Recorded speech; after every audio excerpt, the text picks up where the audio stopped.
4 hours ago. Bet on the opposite end of the state to the south in Hugoton, where they lost 59-36. Or Hugoton pulled away in the fourth quarter. Lady Beavers have dropped 2 in a row. Colby just 1.5 game behind Scott City. They are 7-10 on the year and 1-2 in the GWAC.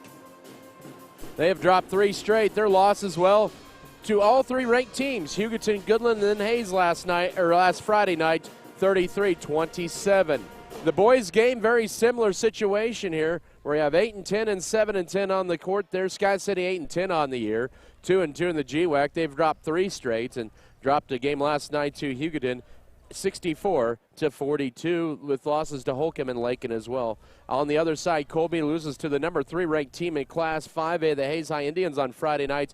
It was the most points that Hayes had allowed all year, right at 50, but it was a 71-50 Hayes High win over Colby, as the Eagles are now 7-10 on the year and 1-2 in the league. Should have a couple of great games here tonight. Second meeting in the season between these two squads, and should be a fun doubleheader here tonight. It's their senior night here in Colby as well, so we'll have all the festivities in between the girls and boys games. We'll come back in 2 minutes. We'll hear comments from head coach Amy Felker. Once again, back in 2 minutes. This is Scott City Beaver Basketball. Western State Bank proudly supports Scott Community High School students and athletes as they prepare for another great year of achievements. Just as our students prepare for another successful year, we encourage you to be prepared for whatever life may bring you. Stop in and talk with the knowledgeable staff at Western State Bank, whether it be a new home loan, financing for your business, or any one of our checking and savings account options. We're here to help you. Make sure to check out all of our internet banking options provided at WSBKS.com. Western State Bank, member FDIC. And as always, go Beavers! For exceptional service in real estate, put Stephanie Shapland at Shapland Real Estate to work for you. Property homework is what we do best at Shapland Real Estate. We put forth every effort to get results that move you. Our expertise in buying and selling residential, commercial, and agriculture property is built on the tradition of trust and thoroughness that you deserve. Shapland Real Estate takes pride in our community and in cheering on our students in all that they do. Give Shapland Real Estate a call or visit our website today. Scott County Hospital is a highly trained team of motivated and compassionate professionals serving the needs of their community.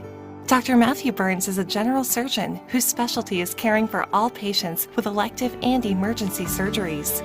Why travel for hours when you can be seen right here in Western Kansas? Dr. Burns is specially trained in colonoscopy, gallbladder, and laparoscopic surgeries, hernia repair, wound care, and much more. Scott County Hospital. We put our heart in healthcare.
Fairley Feedyard is dedicated to investing in our facilities and staff to provide the best experience possible for the cattle feeder and, in the end, the consumers of our product. We are always in the market to purchase corn and other commodities from local producers. Call our office at 620-872-2111 for current pricing. Our dedicated employees and their families are very important to us, and we are proud of their children that are current Beavers and individuals that will grow into those roles in the future. Fairley Feedyard is privileged to support Scott City youth and are honored to cheer on the Beavers. Women at every stage of life want a healthcare experience uniquely theirs, where excellence meets elegance and healthcare is personalized just for you. Scott County Hospital and Scott City Clinic's skilled physicians and nurses will help your family prepare for the birth of your baby. The private, comfortable, secure rooms for labor, delivery, and postpartum care include jacuzzi tubs for pain management during labor. Call Scott City Clinic to set an appointment today. We put our heart in healthcare. At Turner Sheet Metal, our main goal is to enhance the comfort of your home while making sure that our customers are 100% satisfied. Need your furnace checked for the winter? Call us. Need your air conditioner cleaned for the summer? Our NATE certified technicians are the guys for the job. Turner Sheet Metal, your Bryant authorized dealer in Scott City, can also help you save up to 40% on your heating and cooling costs with a Bryant Evolution system. Call for a free estimate and let us help keep your family comfortable and safe. Turner Sheet Metal, South Highway 83 in Scott City. ProHealth Chiropractic Wellness Centers of Southwest Kansas focuses on overall health for the entire body. Dr. James Yeager strives for the best possible health for his patients the natural way. Whether you're looking for back pain relief, through manual or computerized adjustments, or through therapy, to lose a few pounds, a healthier water alternative, or an aqua massage, come see Dr. Yeager and his trusted staff in Scott City or Garden City. To set up an appointment, call the offices or visit the website at prohealthks.com for more information. At American Implement, we know that our farmers and ranchers are getting up and going to work every morning to provide food, fuel, and fiber for the world. And even though time and technology keeps us constantly changing, one thing will always remain the same. We promise that we'll continue working right beside you. We appreciate all that you do for our country and our communities. From all of us at American Implement, thank you, and may God bless the American farmer and rancher.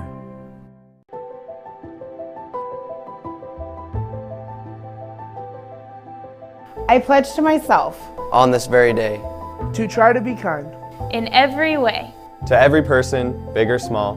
I will help them if they fall. When I love myself and others too. That is the best that I can do.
Fero Heating and Cooling of Scott City is a proud sponsor of Beaver activities.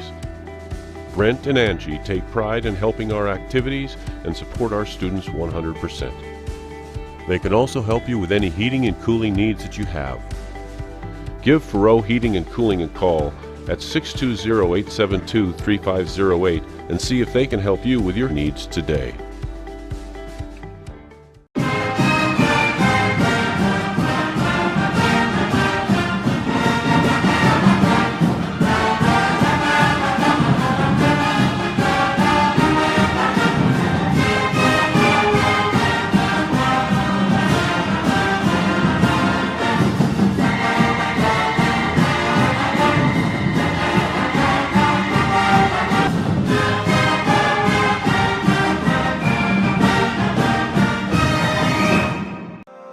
Deeply rooted in the heart of western Kansas, Vogelmore Family Farms is an efficient, team-driven, goal-oriented farming operation dedicated to hard work, moral integrity, community involvement, and environmental sustainability.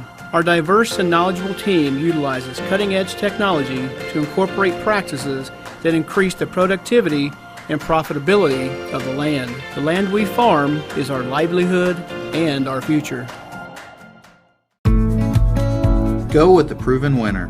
I'm Michael Trout from State Farm in Scott City. When it comes to auto insurance, we score big with our policyholders.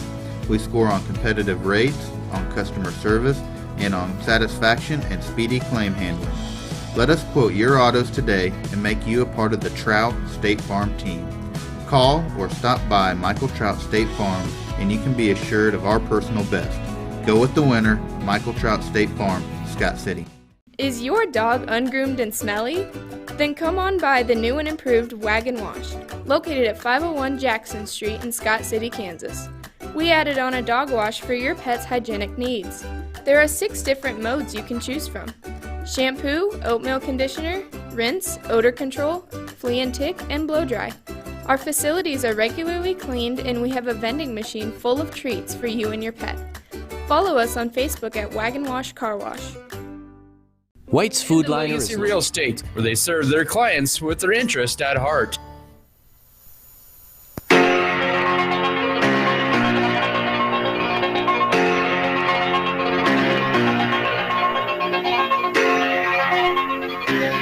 And we welcome you back here inside the Colby Event Center here. Adam Kadavy with you here on Mix 94.5. Also the Beaver Broadcasting Network tonight at Scott City and Colby. Round 2, these two teams meeting on the 17th of December. The Lady Beavers won that one 42-38 there in a game where Scott City trailed going in the fourth quarter, ended up winning it by 4 there and had a big run there where they had Brooks Strine with 8 points, 8 rebounds. Ella Rumford had 4 and 7. Erica Felker and Amber Lotta led Scott City with 10. Also, you had 15 there from Colby with Brooklyn Jones and Elizabeth Barton. It looks like Barton is actually, she has only played once since the Christmas break. She had an injury in school, and now she's suiting up here last couple of games here, but she's not played on varsity yet since that Hoxie game right out of the Christmas break, but she suited up tonight, and she is probably going to be playing tonight. Questionable game time decision, but Scott City will be facing a pretty good team that's been up and down a little bit this time or this year as well. They recently won over Holcomb and Norton, but lost to Hugoton here at home, actually over at the high school, 53-32. Goodland last Tuesday night, 60-26. And then Hayes, that kept that one close, 33-27. So it'll be interesting to see what they do here second time around. They've played teams the second time around a little better, with maybe the exception of Goodland. But we'll see how that goes here tonight. And it'll be an interesting battle. This is a must-win game for sub-state seeding purposes. Really, both these teams are not going to be, more than likely won't be the 8th seed, but right now just pretty much if you're going to go to TMP or going to go to Phillipsburg right now, 6 or 7 seed really on the line. If Scott City were to win tonight, they would probably have the front track of the number 7 or 6 seed in the sub-state.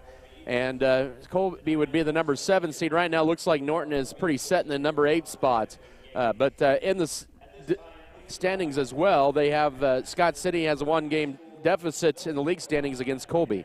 We'll take another timeout, a 90-second break, and we'll have your starters. This is Beaver Basketball. White's Food Liner is located at 1314 South Main Street in Scott City, Kansas. They are open daily from 7 a.m. to 10 p.m. Home delivery is available Monday through Friday from 8 a.m. to 5 p.m. just by calling 620-872-5854. They are a full-service grocery store offering a wide selection of varieties at affordable prices. Sign up today for their mobile app. Look for it in the App Play Store under White's Food Liner. Don't forget to visit today.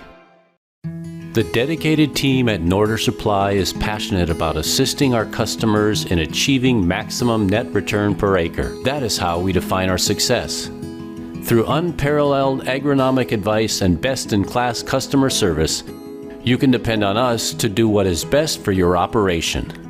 Ask them today about their spot-on service and how it can fill your needs. Norder Supply. Plain talk, exceptional results.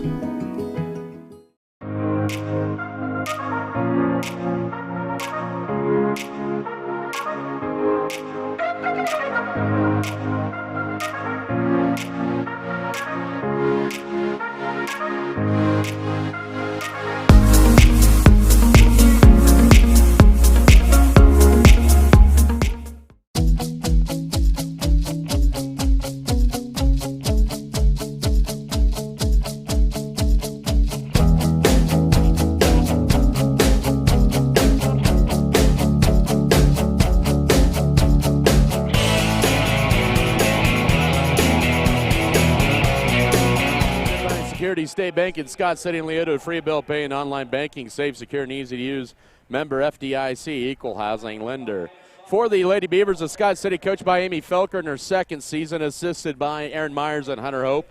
Ella Rumford, the 6'1 senior, averaging 3.8 points, 6.3 rebounds a game. Brooke Strine, the 6-foot junior, at 10.4 points and 8.3 rebounds. Amber Lotta, a 5'5 senior, at 2.2 assists and 10.5 points a game. Erica Felker, the 5'5 sophomore, at 10 points and 4 rebounds a game. And Allie Patton, the 5'9 senior, at 5.9 points and 3.4 rebounds. Those are the starters once again for Scott City. For the Colby Lady Eagles, coached by 1997 SCHS graduates Yancey Walker, assisted by John McKee and Ray Nolan, and they turn the lights out for their intro video here. As I will look this here, it'll start. Briley McKee, she did not play in the first meeting between the two. She is a 5'4 junior, averages 2.1 points and 1.3 rebounds a game. Logan Nolan, a 5'3 freshman, averages 1.9 point, 1.3 rebounds a game. Brooklyn Jones, a 5'8 senior.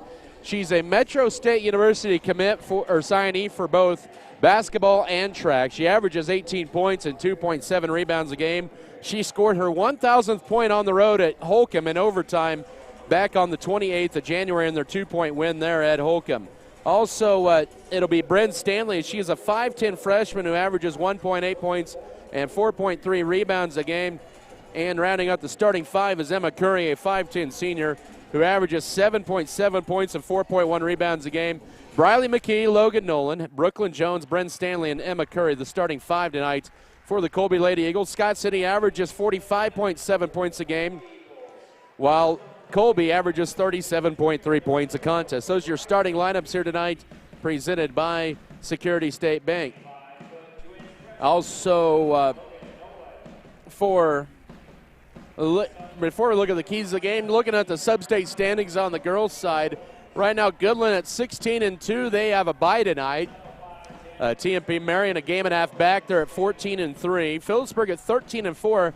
Remember, Phillipsburg beat TMP Marion in double overtime the other night, so that could be interesting. Even though they split their season series, they're one game apart. But then Hoisington and Russell right now tied for the 4th spot at 10-7. Scott City has a 1.5 game lead on Colby in the 6th spot at 8-10. Colby is at 7-10, and then Norton is the number 8 spot right now at 5-12. You have Colby and Scott City matching up tonight. Hoisington and Smoky Valley. That'll be interesting because, of course, Scott City's boys and girls both played Smoky Valley in the Sterling Invitational. Norton heads to Trigo for a couple of tough games. Phillipsburg hosts Concordia. Russell hosts La Crosse, and TMP Marion faces Great Bend, as Goodland is the only team with the night off. In the sub-states, right now it is Hugoton 4-0 in the league, Goodland 3-1, Cimarron, Holcomb 2-2, Colby 1-2, Scott City 1-3, and Ulysses 0-3. Keys of the game presented by State Farm agent Michael Trout. We go the proven winner. And it comes to insurance, they score big with their policyholders. Keys tonight for Scott City, I think you have to get it inside. That's their advantage there. And know where number 11 is on the court. It's Colby winning the tap as we're underway. Scott City wearing the road dark blue uniforms for the second straight night with the light blue numbers and letters and the white trim. Colby in the home white tops and shorts, also with orange numbers and letters and black trim. Logan Nolan with it now, right side over to Brooklyn Jones. A 2-3 zone set up by Scott City in the paint to Stanley, left side to Nolan. Now up top to Emma Curry. You have to watch out for her a little bit as well. She can get hot if she hits her first couple shots. Left side, Nolan will launch a triple. She'll be short on that, but Jones right there for the rebound and the follow underneath, and nobody blocking out Jones, and it's 2-0 Colby here with 7:20 to go first quarter. First trip down the floor for Scott City. Up top right to Erica Felker. This is a very wide open gym. Nothing like Scott City has played in all year. Here's Felker driving right side, is cut off. Here's Ella Rumford. She'll fire a college range 3. She'll bury it. Her 7th triple gives Scott City the 3-2 lead here as we're a minute into this ball game here in the brand new event center here in Colby. That one was from beyond the women's college range, almost men's college range. Out high right to Logan Nolan out high. Of course, her mom is a Scott City graduate. And so little Scott City ties both on the bench there for Colby. Driving left side is Jones, is cut off, almost walked with the ball deflected, picked up by Briley McKee. Now back to Logan Nolan. Nolan will drive to the inside the top of the key, right side to Stanley, trying to go around Strine, pivots, and then she travels with it. Turnover number 1. Good job by Strine. keeping her ground, going straight up and not drawing a foul there and forcing the first turnover on the Lady Eagles. Colby's a team that had 14 turnovers in the first meeting against Scott City. Lady Beavers had 18 but survived with that 4-point win. 3-2 Scott City with the lead in the ball. Patton will try a right side three. She'll be money on that one. Her 10th triple coming off a 13-point performance last night. 2 for 2 are the Lady Beavers from downtown. And they lead at 6-2 as we're nearly 2 minutes into this game. Lady Beavers switching it up a little bit, going to man up across the board here. Bryn Stanley up top now to Brooklyn Jones. She'll drive left side, takes a left lane. Line runner is good and one. So Jones has all 4 of Colby's points here with 5:59 to go first quarter. They're going to get that on Allie Patton, her first. And Jones to the line, and she is 81% on the year as a team. Colby is 69%. Jones has all 4 of their points. She averages 18 points a game. Free throw is good. And Colby back to within 1 here with 5:59 to go first period of play at 6-5. No pressure really by Colby as Scott City breaks it across. It's Felker driving to the foul line. She'll take it right down Main Street. Will lay it up too strong. And the rebound, here's Jones with it. Colby looking to retake the lead. That's Scott City's first missed shot from the floor. And now Curry out high for a deep three. Bounces off, rebound. Stanley had it, and she'll try to save it and play it into the hands of Amber Lotta for Scott City. Lady Beaver lead at 1. 5.5 to go first quarter, and a whistle and a push out high called on Colby. That'll be on Logan, or no, correction, on Briley McKee, her first. That's their first. 5.5 to go first quarter. Scott City with a 1-point lead in the ball, 6-5. As Patton inbounds it up top to Erica Felker. Colby picking him up. Looks like playing the man-man here. Lotta back to Felker out high. Right corner to Allie Patton, now to Ella Rumford. Back up top to Patton. They'll work it to Lotta. Felker left wing, guarded by Jones here. Holds it overhead and now skips it over right side to Lotta. Into Ella Rumford. Oh, behind her, tipped up, and Scott City has their first turnover. But then stolen almost right back, and it'll be a turnover on Colby. So it'll be back to Scott City here with 5:08 to go first quarter. Still at 6-5 here for the Lady Beavers. They're 2 of 3 from the floor. Colby is 2 of 4. Scott City has a couple of 3-pointers here to start this game. Up top to Erica Felker. Lady Beavers hit already 2 threes last night, and they've already matched that total tonight. Up top to Brooke Strine, who catches it right side to Felker. Felker with it, left side to Amber Lotta. She'll try a deep 3, and that is wide right. Rebound, Patton is going to track it down, saves it a play. Oh, she stepped on the sideline, and it'll be out of bounds to Colby. Good hustle that time. It's a little unusual as well, this gym here in Colby. They have a white painted boundary, and then they have the black baseline sideline to the outside of it. So it almost makes it a little difficult to find kind of where that boundary is, whether it's the black or where it's the white stripe. But it is the white stripe. 4.5 to go first quarter. So that takes a little bit of an adjustment as well. Scott City with a 1-point lead. Colby the ball here at 6-5. Ball loose out high, and we're going to get a tie-up, and that'll be a turnover. Third turnover on the Lady Eagles here in the opening period. 4:21 to go. Colby with the first substitution of the night. It is Anna Starbuck, a 5'9" sophomore, replacing Briley McKee. They'll go about 2 or 3 deep, kind of like Scott City. Lady Beavers in the first meeting only played 6 players.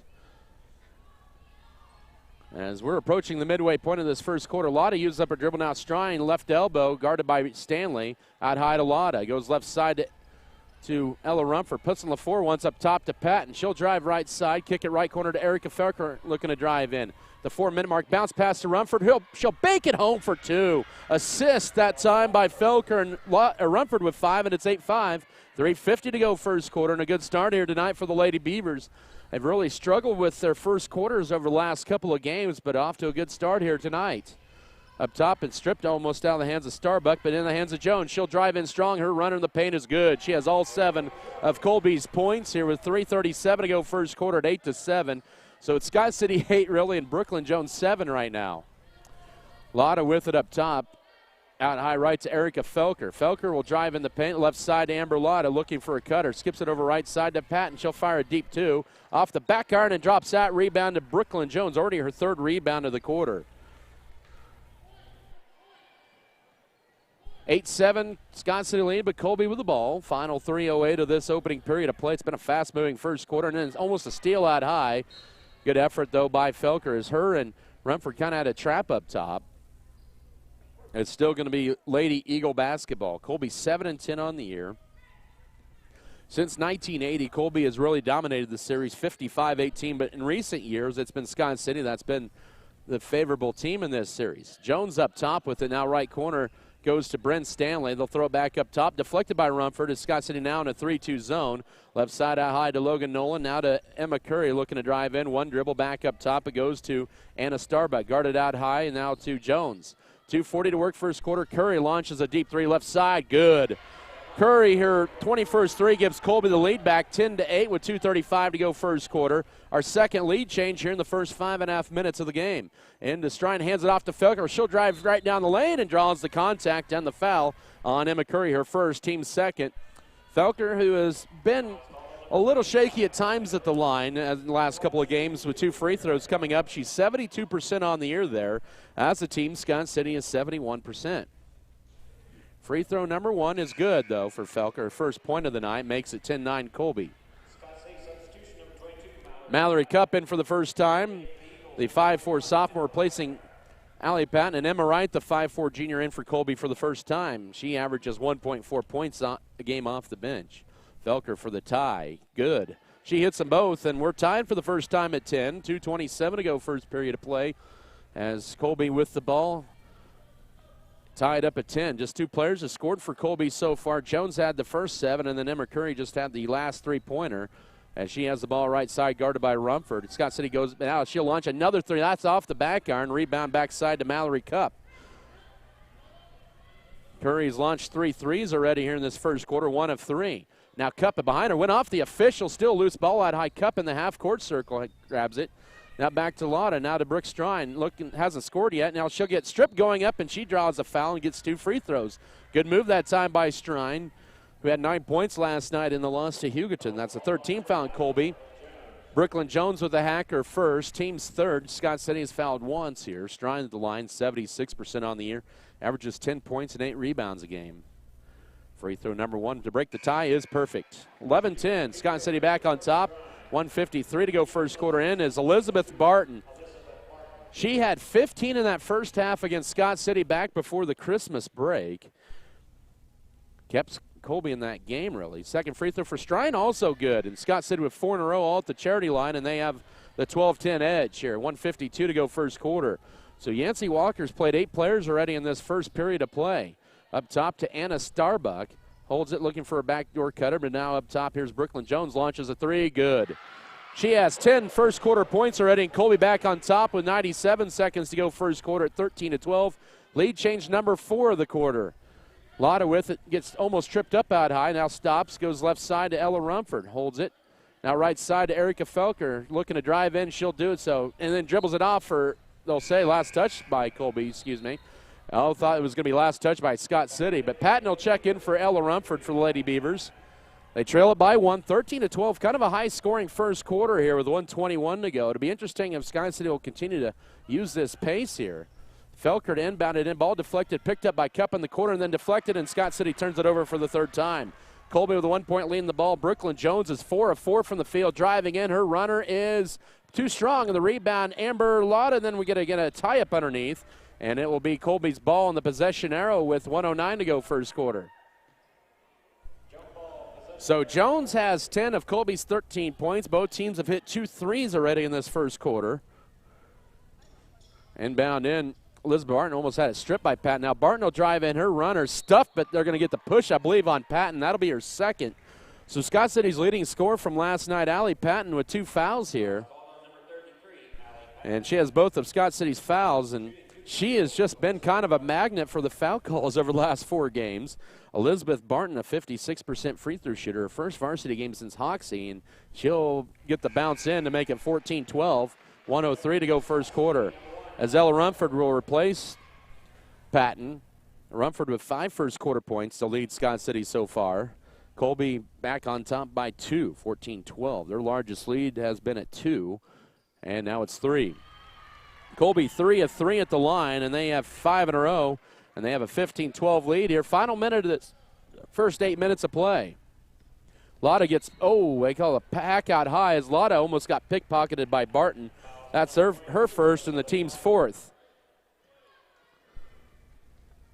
Fourth team foul on Colby here in the first quarter. 56.6 to go first period. Felker to inbound it. Does so out high to Mallory Cup. Cup goes right side behind Felker, but she was able to retrieve it. Back up top to Amber Lotta. Holds it. Down to 48 seconds to go first quarter. Ella Rumford back to Lotta. Hands it off to her off a screen. Trying to get it to Felker straight away. Here's a three for the tie. It is bouncing off. Rebound. Strine goes up. Misses a shot. A lot of contact. The rebound ripped away, and then they're going to call a foul on Strine. And that'll be her first and the team's third. Logan Nolan back in, replacing Elizabeth Barton for Colby. 15-12 here with 36.7 to go first period of play. Scott City has not had a field goal in about 3.5 minutes. That came at the 3:56 mark of the first quarter on Rumford's shot. Up top now to Emma Curry. Nolan left side, left corner. It goes to Emma Wright. Into wide open Starbuck. Then quickly double team. They'll work it around out high. They'll skip it over right side, but deflected out by Erica Felker. Good defensive play. And Colby will retain possession with 14.7 to go first quarter, looking to add to their 15-12 lead. Been really a high-scoring first quarter between the two squads. Curry will throw it up top to Brooklyn Jones. She has 10 of Colby's 15. 10 seconds ago, flips it over to Logan Nolan. Nolan, a couple of dribbles out high, almost shuffled the feet there. Now Jones, 5 seconds, crossover dribble, drives in, hangs, floats one up, short rebound, and Colby does not get a shot off as Emma Wright grabbed the rebound. That's the end of your first quarter. Colby with a 3-point lead, 8 minutes in the books at 15-12. Back in a minute for the second. This is Beaver basketball. Beaver basketball. If you're in the market for a new or used vehicle, check out J&R Auto Group with locations in Scott City, Oakley, and Colby. J&R Auto Group has a fully trained service and parts staff for repairs on most makes and models of vehicles in Scott City and both Oakley locations. Locally owned and operated, J&R Auto Group provide over 250 new and used vehicles in stock and ready to be delivered. Stop on in and check out J&R Auto Group LLC.com for all your vehicle needs. It takes more than just the seed to raise a good crop. It takes the effort of a great team. It takes the same teamwork and dedication to be successful on the football field. Two receivers set to be an option play, being handoff to the fullback, Golden. He finds nothing. Vogelmore Family Farms is proud to be part of Scott Community, where together we raise our most important crop of all, our kids. Scott City Eye Center has been a leading provider of optometry services and vision care products in the Scott City community since 1999. Our experienced eye doctors offer comprehensive vision examinations at our Scott City optometry office and specialize in the diagnosis Colby Event Center. Brooklyn Jones leading Colby with 10 first quarter points. She had 10 of their 15 as they shot 50% from the field. Scott City shot 38%, 3 of 8. Felker hits the deck. Now Lotta drives right side. She'll take it all the way to the rack. Strong layup, no. Rebound goes to Brooklyn Jones. Already has 4 boards. Lotta 0 for 2 from the field here. First minute of the second quarter. Scott City, as I mentioned, 3 of 8, led by Ella Rumford's 5. And then you had 3 for Allie Patton. 4 Lady Beavers have scored in the first half. 3 for Colby. Out high goes to Emma Wright. Now to Logan Nolan. Scott City playing man-to-man looks like.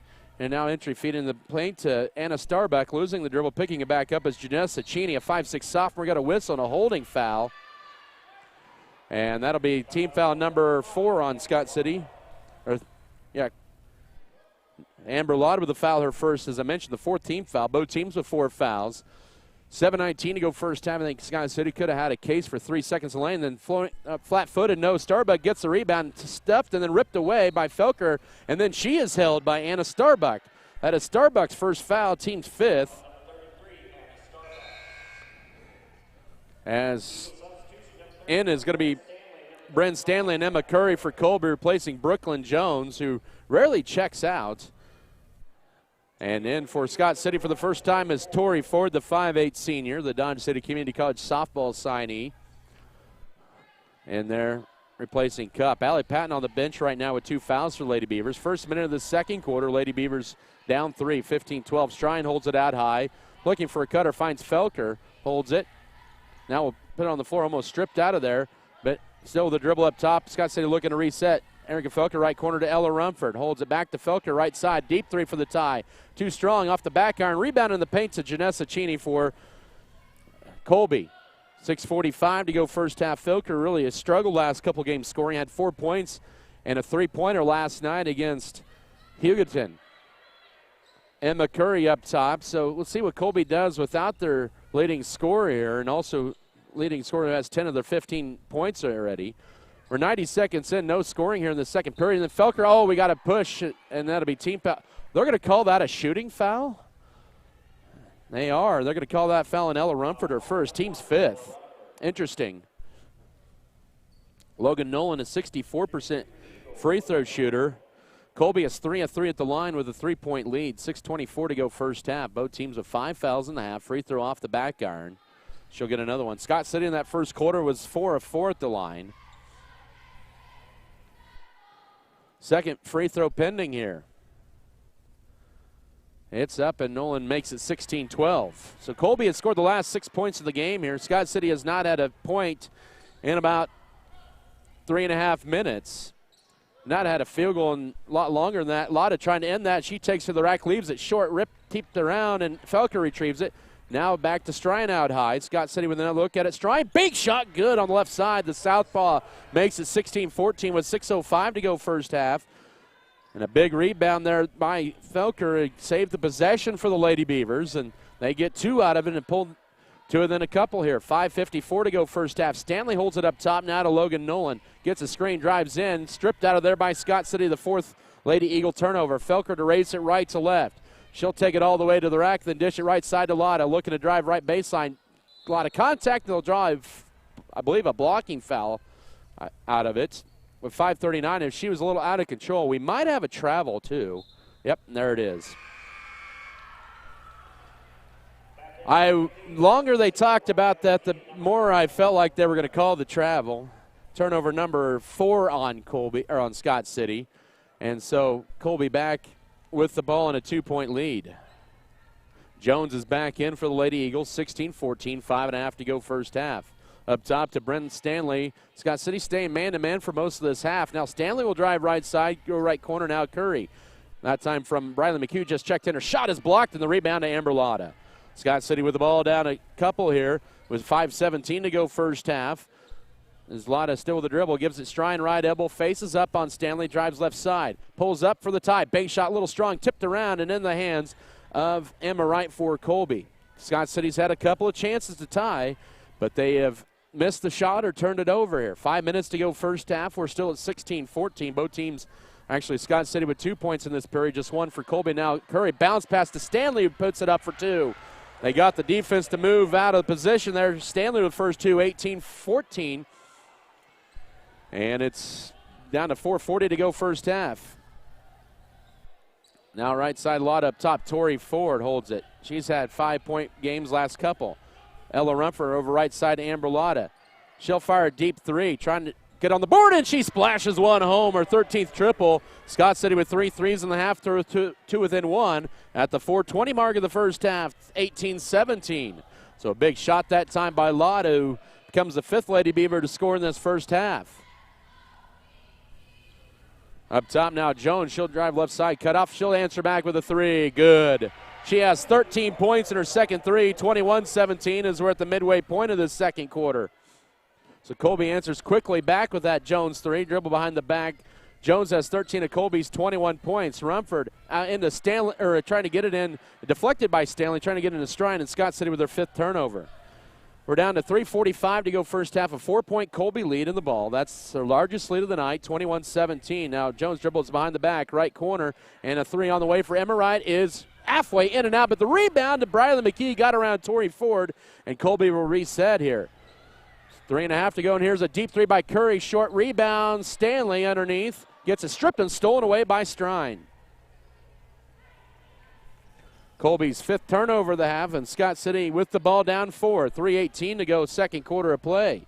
Been a fast-moving first half here. Up top to Strine, who holds it, looking for a cutter. Finds Lotta right side. Wanted to drive in, but doesn't. She'll step back, now stops right corner to Tori Ford for the corner 3. That is good! Tori Ford, her 8th triple, pulls Scott City back to within 1 at the 3-minute mark of the first half, 21-20.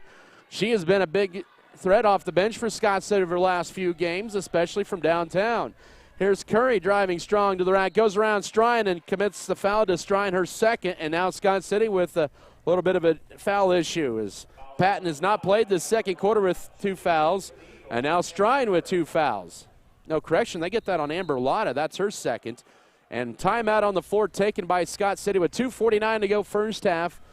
Free throws for Colby when we come back. It's 21-20, Colby back at a minute. This is Scott City Beaver basketball. Beaver basketball.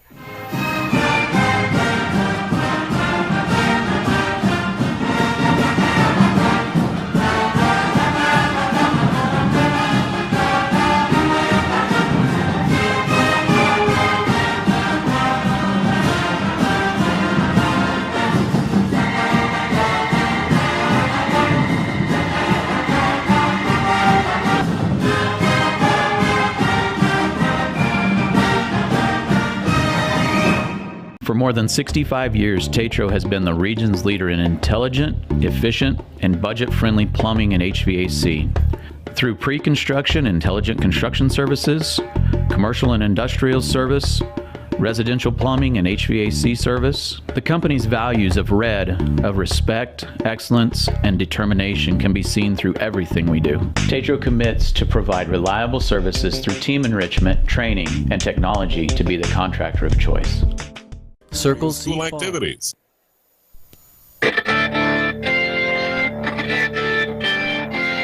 (21-20), Colby up by 1. They're at the line. Emma Curry with 2 free throws, 67% on the air, hits the first, and makes it 22-20. 2:49 to go first half. Basketball tonight brought to you by Wendy's, White's Food Line, Wheatland Electric, Western State Bank, Western Kansas Insurance, Vogelmore Family Farms, True Turner Sheet Metal, True North Cafe, and Original Grande.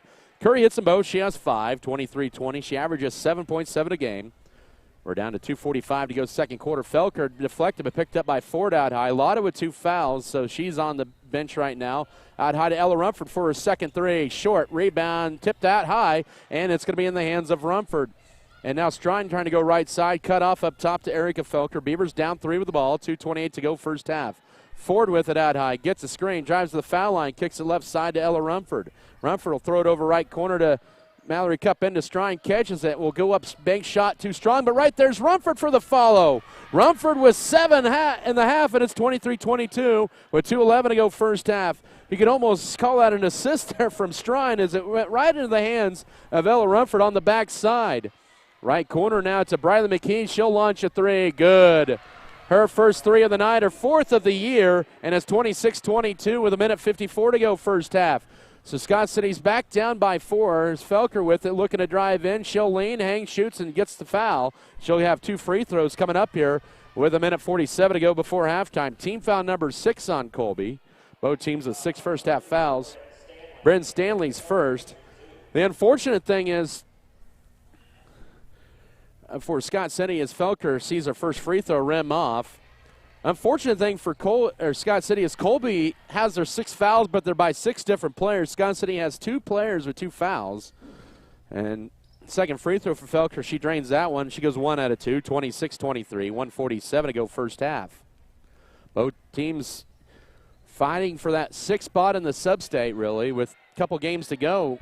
One more for Scott City after tonight, 2 for Colby this week. They will wrap up the regular season at Cimarron on Friday. They'll host Ulysses on Thursday. Jones will drive in. Her runner in the paint is short. Rebound, Mallory Cup for Scott City. Cup with their second board of the half. And now with it is Felker. Scott City down 3, trying to clear it out. Needs help, finds Brooks Strine at the foul line. Drives left lane line, bank shot. Oh, that was halfway in and out. And the rebound goes to Curry. She kind of almost swung the elbows around a couple of times. It didn't collide with anybody, or didn't hit anybody in a vicious way. Final minute of this first half. 26-23, Colby the lead in the ball. Now Jones with it out high. Right corner it goes to Briley McKee, and she misses that 3 this time. She's attempted all 3 of her threes from that right corner. Scott City grabbed the board. Ella Rumford has 3 boards in the half. Scott City down 3, 40 seconds. Here's Felker driving. Oh, she lost the ball, now picks it back up, and then she tries to get it to Cup. A lot of contact again, and Scott City's going to lose it out of bounds for the 6th turnover. A lot of contact. They let it play through here with 33 seconds to go. as Brindley Stevens checks in, replaces Mallory Cup. So a little bit of a late addition there for Scott City as Stevens checks in here with 32 seconds to go first half. Lady Beavers down 3. Colby is going to go for the final shot. They have the possession arrow in their favor as well, so that's big. Jones just dribbling out high, and Scott City may try to trap her here, and they almost picked up a foul. Jones with it with 15 seconds. Will flip it out high to Curry. Throws up a 3, and she hits it. Her second 3 of the night she has in. It's 29-23 with 10 seconds to go first half. Now it's Felker in transition. Ball knocked out by Jones with 4.6 to go first half, and Colby the largest lead of the night, 29-23. As in for the first time will be Allie Flanagan for the first time. A 5'5 freshman replaces Logan Nolan. Felker to inbound it here with 4.6 to go first half. Finds Brindley Stevens up top. Now to strike, catches, goes up high up the glass, too strong. And that rebound to Stanley Jones launches a 3/4 court shot, well short, and that's in your first half. But Colby with a 14-11 second quarter run to take a 29-23 lead at the break over Scott City. We'll come back in 3 minutes for your halftime show. This is Scott City Beaver Basketball. Circle C Farms is family owned and operated. They offer a complete line of top quality farming services. Circle C Farms is now offering grid sampling and precision fertilizer applications. They have the right equipment for your job, and as always, they bring you tomorrow's technology to today's farming. So stop on by and visit with Steve and Ted about your needs, or just give them a call at 620-872-3299. Circle C Farms is a proud sponsor of the Beaver Broadcasting Network.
Fairley Feedyard is dedicated 3 to points. That can be good, but that can be bad, especially if you're trailing, right? 6 fouls, 6 turnovers, 2 steals, 6 defensive rebounds, 6 offensive boards, 12 first-half rebounds here for the Scott City Lady Beavers. For Colby, Brooklyn Jones leading the way with 13. 8 for Emma Curry as the 2 seniors on senior night leading the charge. Also, after that, you get 3 for Briley McKee on a second quarter 3. Elizabeth Barton with a pair of free throws in the first quarter. Bryn Stanley with a 2, and Logan Nolan with a second quarter free throw. Colby with 6 fouls, 5 turnovers, 3 steals. They had 7 offensive rebounds, 4 offensive boards for a total of 5 rebounds. We'll come back to the rest of the first half stats in 3 minutes. It's Colby 29, Scott City 23 on the girls' side here at the break. Back in 3 minutes. This is Beaver Basketball. Fairley Feedyard is dedicated to investing in our facilities and staff to provide the best experience possible for the cattle feeder and, in the end, the consumers of our product. We are always in the market to purchase corn and other commodities from local producers. Call our office at 620-872-2111 for current pricing. Our dedicated employees and their families are very important to us, and we are proud of their children that are current Beavers and individuals that will grow into those roles in the future. Fairley Feedyard is privileged to support Scott City youth and are honored to cheer on the Beavers. Women at every stage of life want a healthcare experience uniquely theirs, where excellence meets elegance and healthcare is personalized just for you. Scott County Hospital and Scott City Clinic's skilled physicians and nurses will help your family prepare for the birth of your baby. The private, comfortable, secure rooms for labor, delivery, and postpartum care include jacuzzi tubs for pain management during labor. Call Scott City Clinic to set an appointment today. We put our heart in healthcare. At Turner Sheet Metal, our main goal is to enhance the comfort of your home while making sure that our customers are 100% satisfied. Need your furnace checked for the winter? Call us. Need your air conditioner cleaned for the summer? Our NATE certified technicians are the guys for the job. Turner Sheet Metal, your Bryant authorized dealer in Scott City, can also help you save up to 40% on your heating and cooling costs with a Bryant Evolution system. Call for a free estimate and let us help keep your family comfortable and safe. Turner Sheet Metal, South Highway 83 in Scott City. ProHealth Chiropractic Wellness Centers of Southwest Kansas focuses on overall health for the entire body. Dr. James Yeager strives for the best possible health for his patients the natural way. Whether you're looking for back pain relief, through manual or computerized adjustments, or through therapy, to lose a few pounds, a healthier water alternative, or an aqua massage, come see Dr. Yeager and his trusted staff in Scott City or Garden City. To set up an appointment, call the offices or visit the website at prohealthks.com for more information. At American Implement, we know that our farmers and ranchers are getting up and going to work every morning to provide food, fuel, and fiber for the world. And even though time and technology keeps us constantly changing, one thing will always remain the same. We promise that we'll continue working right beside you. We appreciate all that you do for our country and our communities. From all of us at American Implement, thank you, and may God bless the American farmer and rancher.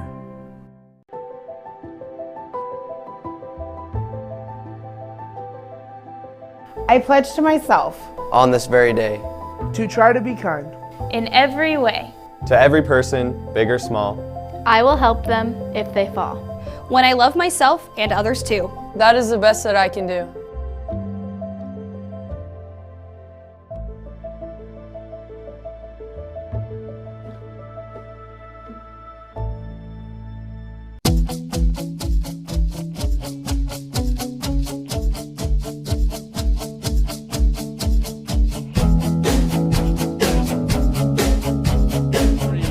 Halftime lead for Colby at 6 over Scott City. As we take a look at some more first half stats here.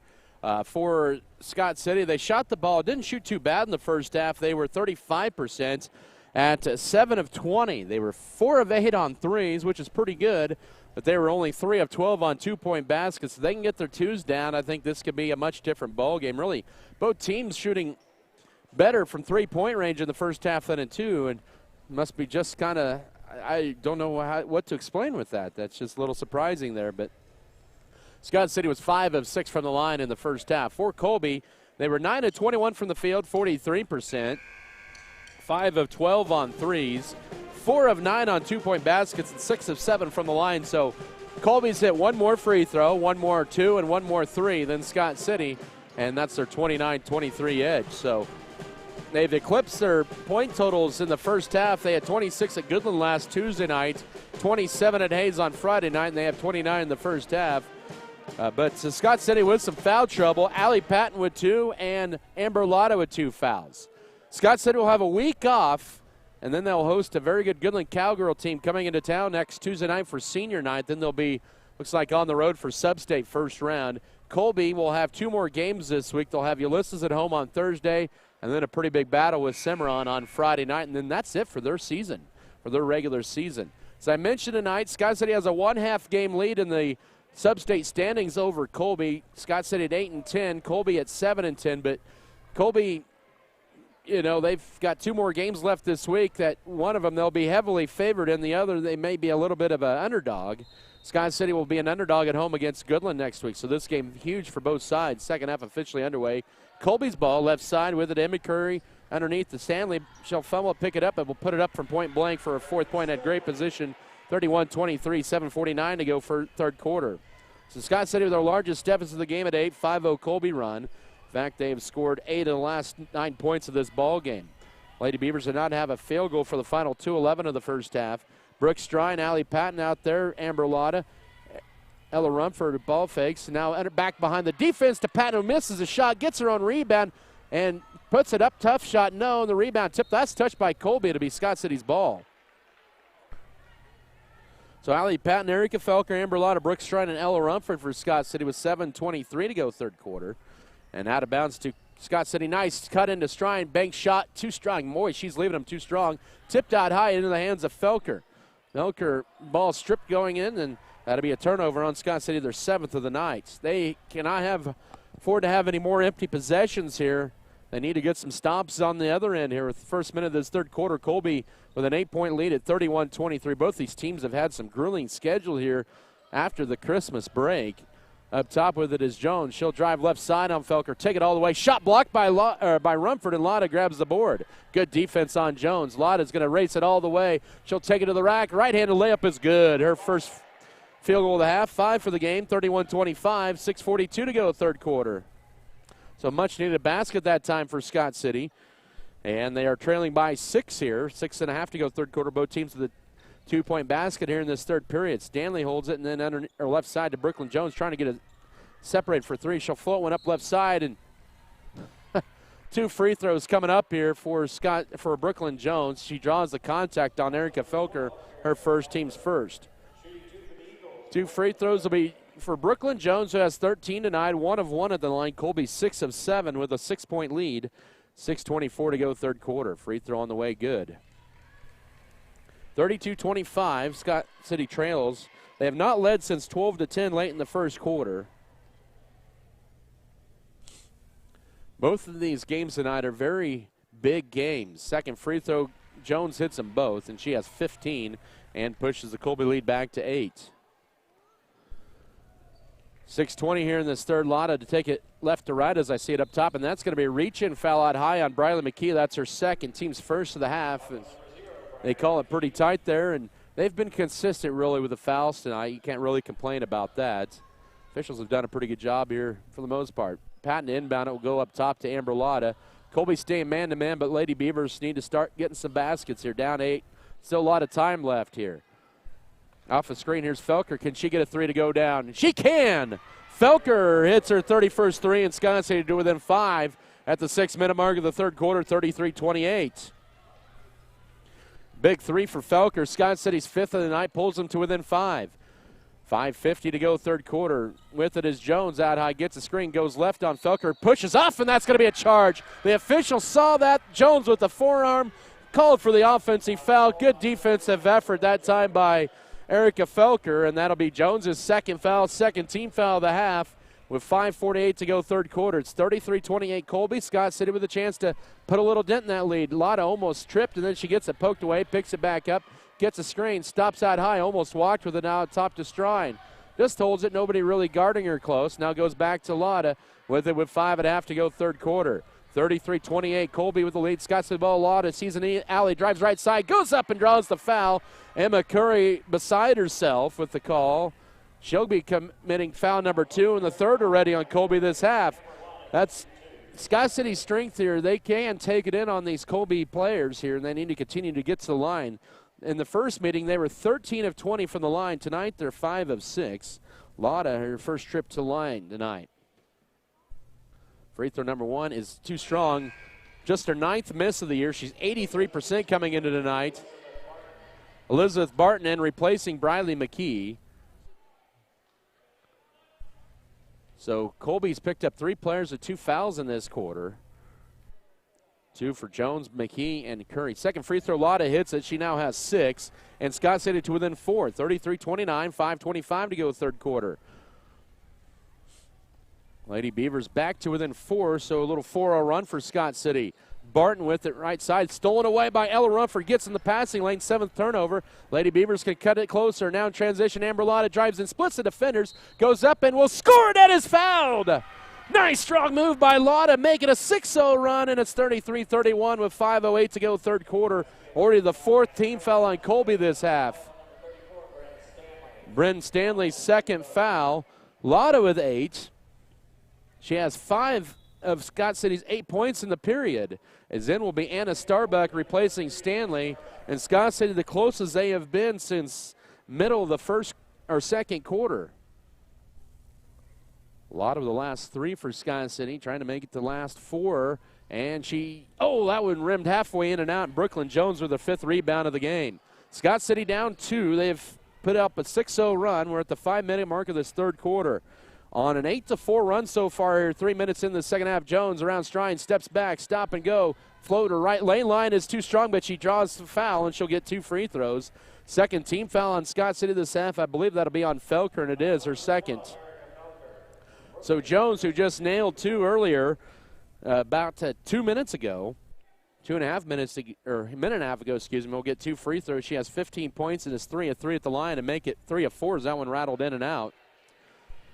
And it stays a 2-point game. So Logan Nolan goes all the way back there for Colby as she sees Lotta talking to Coach Amy Felker. Second free throw for Jones. She has 16. 34-31, Colby lead back to 3 here with 4:50 to go third quarter. Scott City back, though, within 1 possession. Off to a strong start this half. Lotta with it out high. This is a 42-38 game, and then a push out high on Elizabeth Barton. That's her second. Team foul number 5, trying to go for the steal. And really, Colby making some interesting fouls here in this second half already. In the first 3+ minutes of the third quarter, already 5 fouls for them. Inbound up top to Lotta from Allie Patton. Scott City could tie it with a 3 or a 3-point play. Lotta's going to drive in. Oh, she loses the handle of it. Looked like it was stripped out of her hands in turnover number 8. Had a good idea that time, but lost it there. 4.5 to go third quarter. Scott City down 3. And here's Curry wide open, launches a deep 3 and buries it. She has 3 threes tonight and 11 points and doubles Colby's lead 37-31. She has hit some timely 3s tonight. 4:20 to go third quarter. That one was one of those right there. Colby's hit several triples here tonight, 6 to be exact. Felker, she'll go up as the defender hits the deck, and she has 5 in the quarter, 8 for the game, 37-33. 4:02 to go here in this third period of play. So Scott City back to within 4, and they've been trying to play catch-up here all night. Brooklyn Jones, crossover dribble, spin move at the foul line, almost walked with a Curry with another 3, and that one is off the back iron, and of course, it'll drop home. She has 14 points on 4 threes, and it's 40-33 just like that with 3:40 to go third quarter.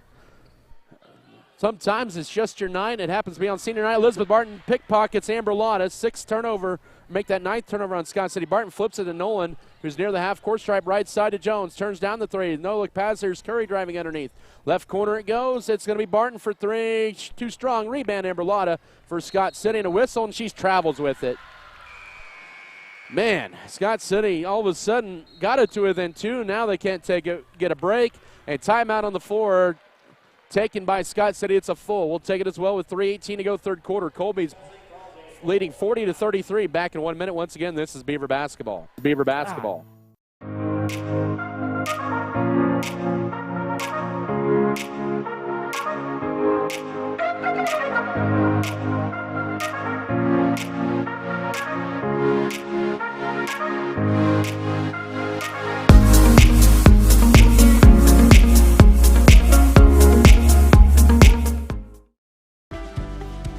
For Heating and Cooling of Scott City is a proud sponsor of Beaver activities.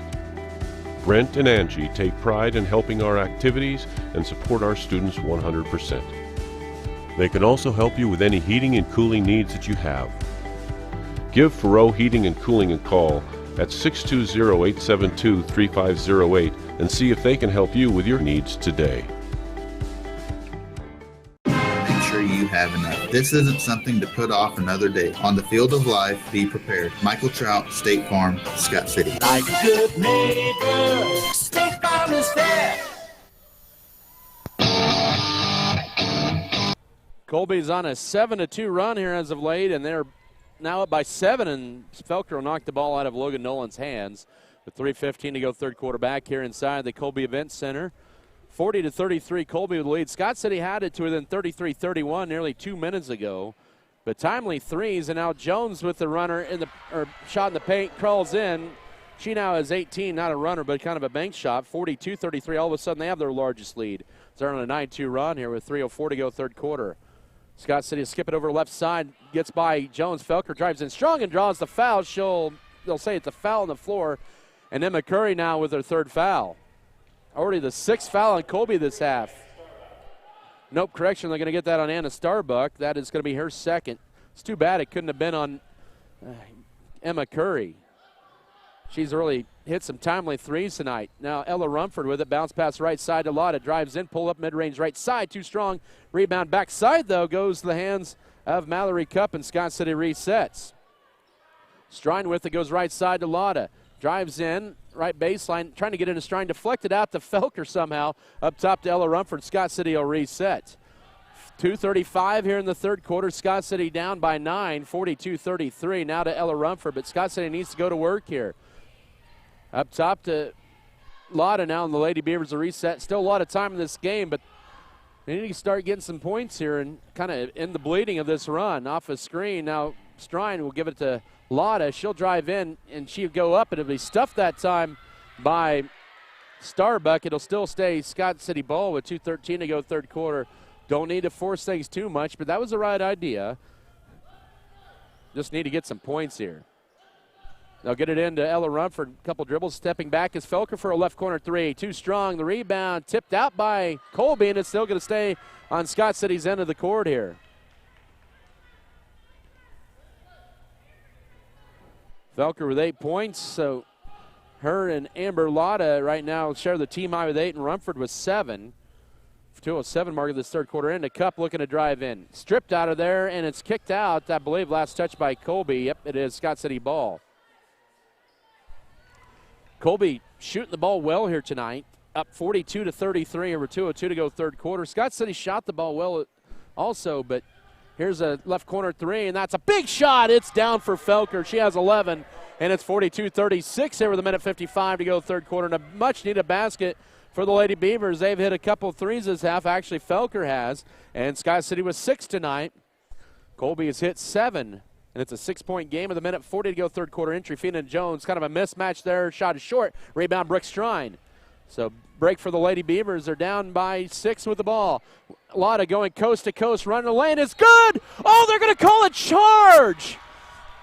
That ball went down after the contact, and a break for Colby. Wow. That's a bad break. Lotta's third, team's third of the half. And a timeout on the floor taken by Colby. We'll take it as well. 1:31 to go third quarter. Colby 32, Scott City 36. Back in 1 minute, this is Beaver basketball. Beaver basketball.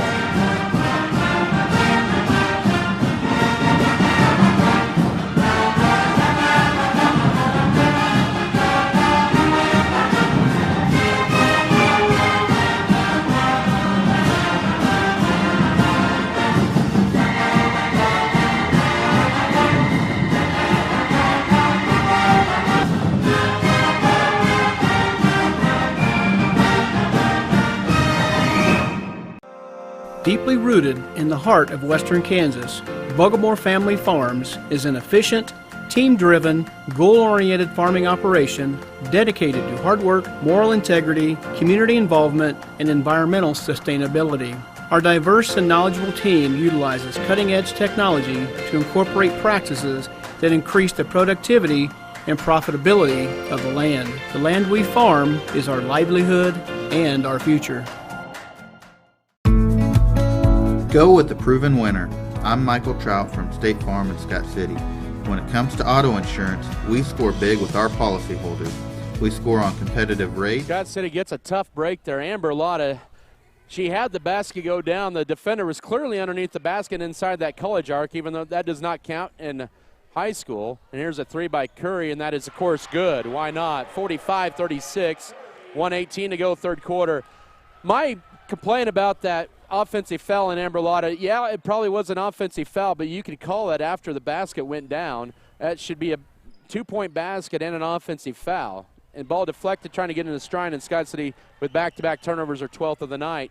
Colby with a 9-point lead, final minute of this third quarter, 45-36. 6 fouls, though, on Colby this half. Scott City with 3, but some costly fouls, and now make it their 4th. And Scott City all of a sudden getting in some foul trouble as Felker picks up her 3rd foul with 51.7 to go third quarter. As Ella Rumford returns to the Scott City lineup, replacing Brooke Strine. Tori Ford's also out there for Scott City. Bryn Stanley in for Colby, and also Mallory Cupp in for Erica Felker. The Lady Beavers have fought so hard to get back at times, but then Colby has had an answer every time tonight. And some breaks along the way. Left corner it goes to Brooklyn Jones. Flips it to Curry for her 4th three of the quarter, yes. 48-36, 40 seconds to go third quarter. Curry has 20 points tonight. And to Ella Rumford, pump fake, now to Lotta. Colby on an 11-3 run. And here's a Allie Patton three in the right side. That's good. Her second three, 6 points, 48-39. 20 seconds to go third quarter, but Emma Curry has hit 6 triples tonight. She is 6 of 9. Make that 6 of 8 on threes. She's one of those, we said in the pregame, if she gets hot, you got to watch out. You got to guard her pretty close. 6 seconds, 5 seconds, 4, 3. Jones with it. Crossover dribble, drives in. Her runner left side is short, and that's in your third quarter as Tori Ford grabs the rebound. But Colby extends their lead by 3 in the third quarter on a 19-16 run. They lead 48-39 going to the fourth quarter. Back in a minute. This is Beaver basketball. Is your dog ungroomed and smelly? Then come on by the new and improved Wag and Wash, located at 501 Jackson Street in Scott City, Kansas. We added on a dog wash for your pet's hygienic needs. There are 6 different modes you can choose from: shampoo, oatmeal conditioner, rinse, odor control, flea and tick, and blow dry. Our facilities are regularly cleaned, and we have a vending machine full of treats for you and your pet. Follow us on Facebook at Wag and Wash Car Wash.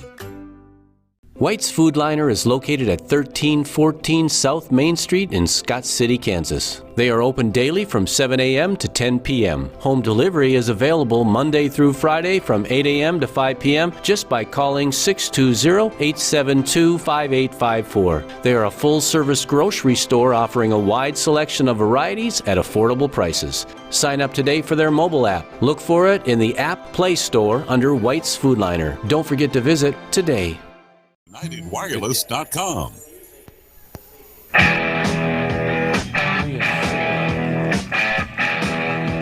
Back here inside the Colby Events Center, and Scott City down by 9 going to the fourth quarter, 48-39. Colby has outscored Scott City by 3 in each quarter. Lotta trying to go for the layup too strong and rebound. Stanley had it right to Ella Rumford, up top to Erica Felker. She'll pull it back out, trying to get it to Strine and throws it away. 13th turnover. Layup is blocked by Lotta. No foul that time. A little surprised as Elizabeth Barton hits the standard, and it's still going to be Colby ball with 7:41 to go. Scott City led by Erica Felker's 11 points. Emma Curry's drained 6 threes and a couple free throws for 20. Brooklyn Jones has 18. That's 38 of their 48 points tonight. The seniors on senior night. 7:35 to go. Up top to Bryn Stanley. Holds it out high. Scott City down by 9. They had a crack at it here to begin the fourth quarter. Now here's a Nolan three. Wide left and out of bounds to Scott City. Lady Beavers had it to within 2 with the 5:08 mark of the third quarter at 33-31 after they trailed by 8. Colby had just hit their threes here, especially Emma Curry. She had 4 threes in the third quarter.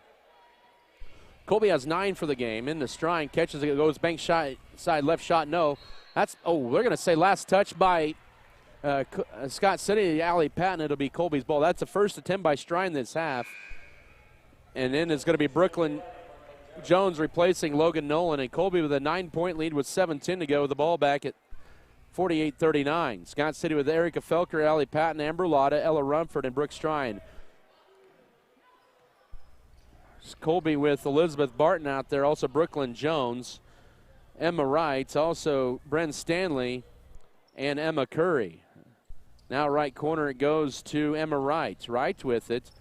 Trying to clear out, entry feed to Stanley. Goes up, Strine blocks the shot, but Stanley gets the rebound up top. Here's a three, Barton short. Rebound, Amber Lotta in the paint. And Lotta will race it across left to right. She's going to take this one all the way, but pulls up this time and buries it. Her 10th point, nice heady decision there. 48-41, 6:34 to go. Scott City back to within 7. And a nice shot that time by Lotta as she took it coast to coast for the basket. Now lead pass to Stanley, drives in right side through Barton, but picks it back up. 6:18 remaining. Jones is going to pull it back out. Foul 6 for Colby, 4 on Scott City. Felker now guards Jones. She has a 5 count on her. Now gets a screen. Goes left as Jones out high, guarded by Felker. She'll drive in, left lane line, floater up, and that is good. That's her 20th point, 50-41 with 6 minutes to go. Nifty move there by the 5'8 senior. And Patton with the ball right side. Scott City down by 9, but they can't afford to trade basket for basket. Here's Stride, jump stop left side. Lotta steps back. She'll drive in. Her runner stuffed that time by Curry, who commits foul number 3, and that'll be team foul number 7 with 5:45 to go. This is good for Scott City because they can get some points without any time running off the clock. Although Amber Lotta has struggled at the line tonight, just 1 of 3, has 10 points. Scott City is 6 of 9 at the line. Colby 9 of 11. And Lotta too strong on that one. So she had 8 misses on the year coming in to tonight, and she's missed 3 free throws. Been one of those nights for her at the line. Nolan checks in, replacing Elizabeth Barton. 5:45 left, 50-41 Colby. Lotta's second charity toss, and that is good. She has her 11th point, shares a team high with Erica Felker. And now Tori Ford checks in, replacing Lotta. Give her a quick breather with 5:45 to go. And, of course, Lotta and Felker both have 3 fouls for Scott City. That's the big concern there. Emma Curry has 3 fouls for Colby. 5:38 to go. Logan Nolan, right corner, goes to Emma Wright. Back up top to Nolan. She's not a big 3-point threat, but she has attempted a couple threes in the game. 5:27 to go. She's hit 6 on the year. The 5'3 freshman. Now right corner it goes to Emma Wright. Entry feed into Stanley. Trying to back away and almost walked with it. Now to Barton. Colby's just going to play keep away here. They have an 8-point lead and make Scott City guard him and foul him. 5:08 to go in the game. Right corner it goes to Barton. Ball intercepted that time by Ford. Turnover number 8 on Colby in transition. Here's Allie Patton. He's going to go in on Curry. He tries to get, they're going to call the charge. That time Curry sold the official on the flop that time. And Allie Patton with her 3rd foul and the team's 5th. 4:57 to go. You could see Curry leaning back a little bit as Patton was getting ready for the layup as she checks out with 3 fouls and a big bonus there for Colby there with 4:55 to go as Patton checks out. And Lotta returns to the Scott City lineup. But, hey, that was a good play by Curry to try to sell it that time.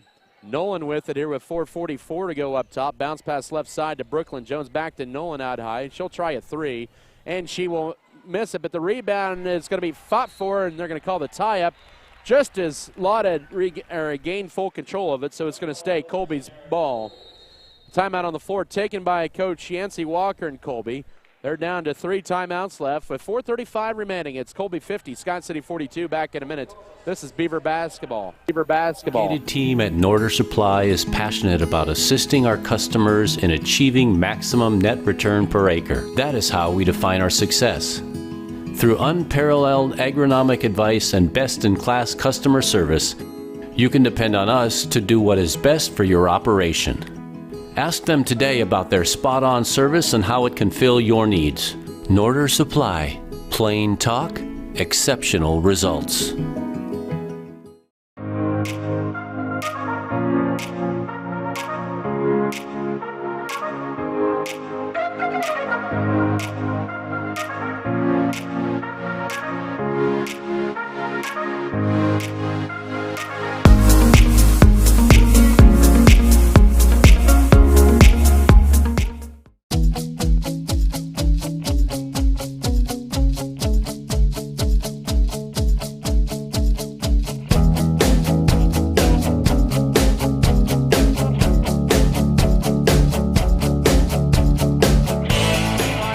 It's Colby's ball, 50-42. They lead Scott City. Not a lot of scoring here so far in the first 3.5 minutes of this fourth quarter. Scott City's been only able to get 3, Colby 2, and they've only been able to put a dent in the lead by 1. The backside to Jones off the inbounds, and she loses the ball, picked up though by Elizabeth Barton. That's the way it's been rolling for Scott City tonight, it seems like. A couple of offensive fouls, some questionable calls against Scott City in this second half have really turned the trend for Colby. That's helped them in some runs. Nolan will try a left corner 3, and that is short. Rebound, Stanley will out-hustle Scott City to the ball. That doesn't help matters as well, as Colby's just going to take some air out of the ball here with a 8-point lead here midway through this fourth quarter. Out high now driving, Elizabeth Barton holds it. It goes left side to Logan Nolan. Nolan with it. Scott City has 5 fouls in the second half. They do have 1 foul to give, but you almost have to think after a while, when do you start fouling? But, well, you don't need to yet. Turnover on Colby, their 9th of the night. Scott City needs to get a possession down 8 with 3:40 to go. Needs to get a basket here. And, well, that's not going to help matters. They lose it out of bounds.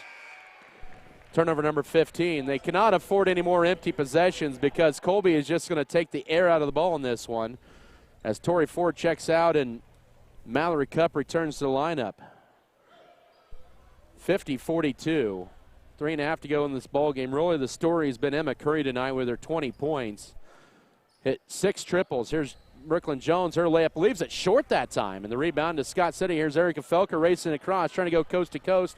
Pulls it back, and now to Allie Patton. Out high to Ella Rumford. 1 dribble. Now to Amber Lotta. Left corner to Mallory Cup here with 3:14 to go. Skips it to Patton. Now right corner to Felker for 3. Yes! She has her third 3 of the half, 14 for the game. It's a 5-point game as we approach 3 minutes to go, 50-45. So Erica Felker getting back into a groove here with her 14th point and her 3rd triple this second half. Amber Lotta has to be careful not pick up a 4th foul, almost a push, and then almost a reach in by Lotta. Now right side to Elizabeth Barton. 50-45, 2:45 to go. Scott City back to within striking distance. Out high to Brooklyn Jones, gets a screen, drives left. She'll take it all the way. Her runner is bouncing in, of course.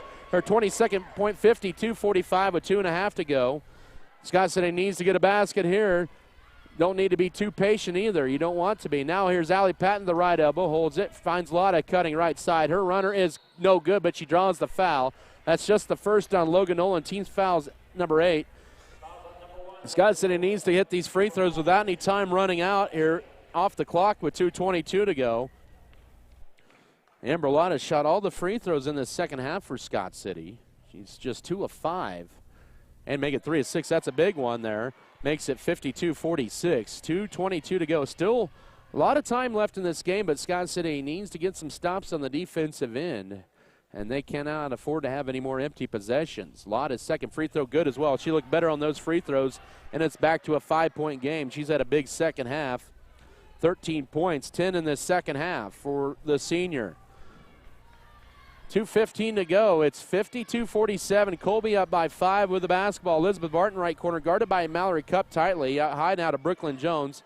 She'll step back, stop and go, looking to dribble behind the back. Now in the paint, right corner. Here's Barton for a 3, and that is too strong on the rebound to Allie Patton. Another chance for Scott City to get to within 1 score. Under 2 to go in this one. Lotta, and then a foul out high on Emma Wright. That's her first, team's 9th, and a 1-and-1 for Amber Lotta. And if she can hit both of these free throws, Scott City will be back to within 3. That's a big foul with 1:55 to go. Lotta just hit a couple of free throws 27 seconds ago. 1-and-1 coming up. Free throw is good. 52-48. 1:55 left. Scott City trying to slowly chip away at the deficit here. They were down by 9 in the fourth quarter here, and now it's 52-49. Lotta with the last 4 there all at the line.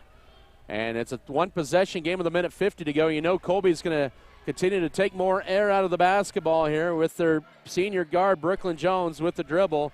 Scott City does have a foul to give as a team. Now, Brent Stanley, that's the one you'd want to foul. She's not a good free throw shooter, but now back to the hands of Jones. Minute 35 to go into Stanley. Shot stuck by, they're going to call a push. Oh, my. That time, Rumford, a little bit of contact, they'll say. A tough break with a minute 33 to go. But as I said, Stanley just 1-6 at the line. Ella Rumford's second foul, 16 foul with 1:33 to go. Boy, Rumford almost had the clean block there. That was close. Stanley's first free throw was too strong. Still a 3-point Colby lead here with 1:33 left at 52-49.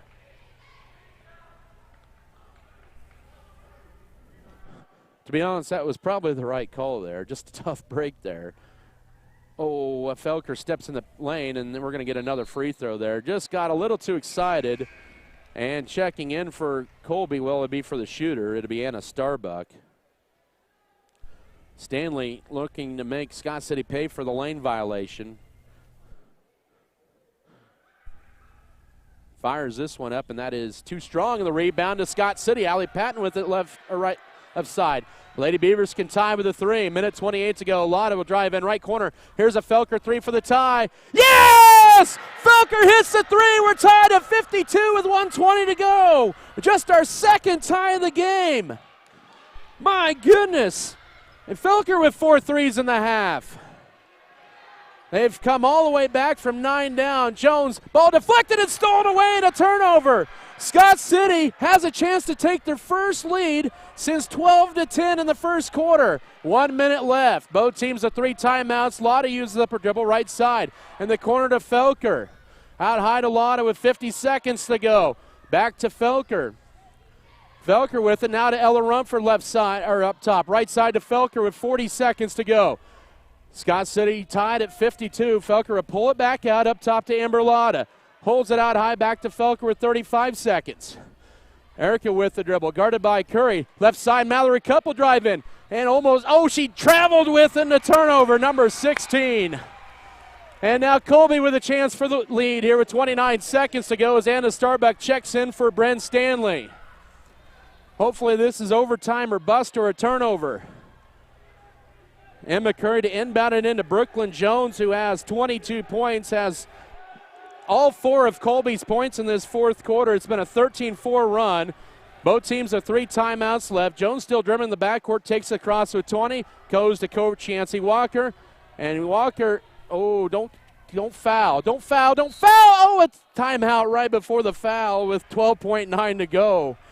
And we're going to get a full timeout. Let's take a 30-second break. 12 seconds to go in regulation, tied at 52. Back in 30 seconds. This is Beaver basketball.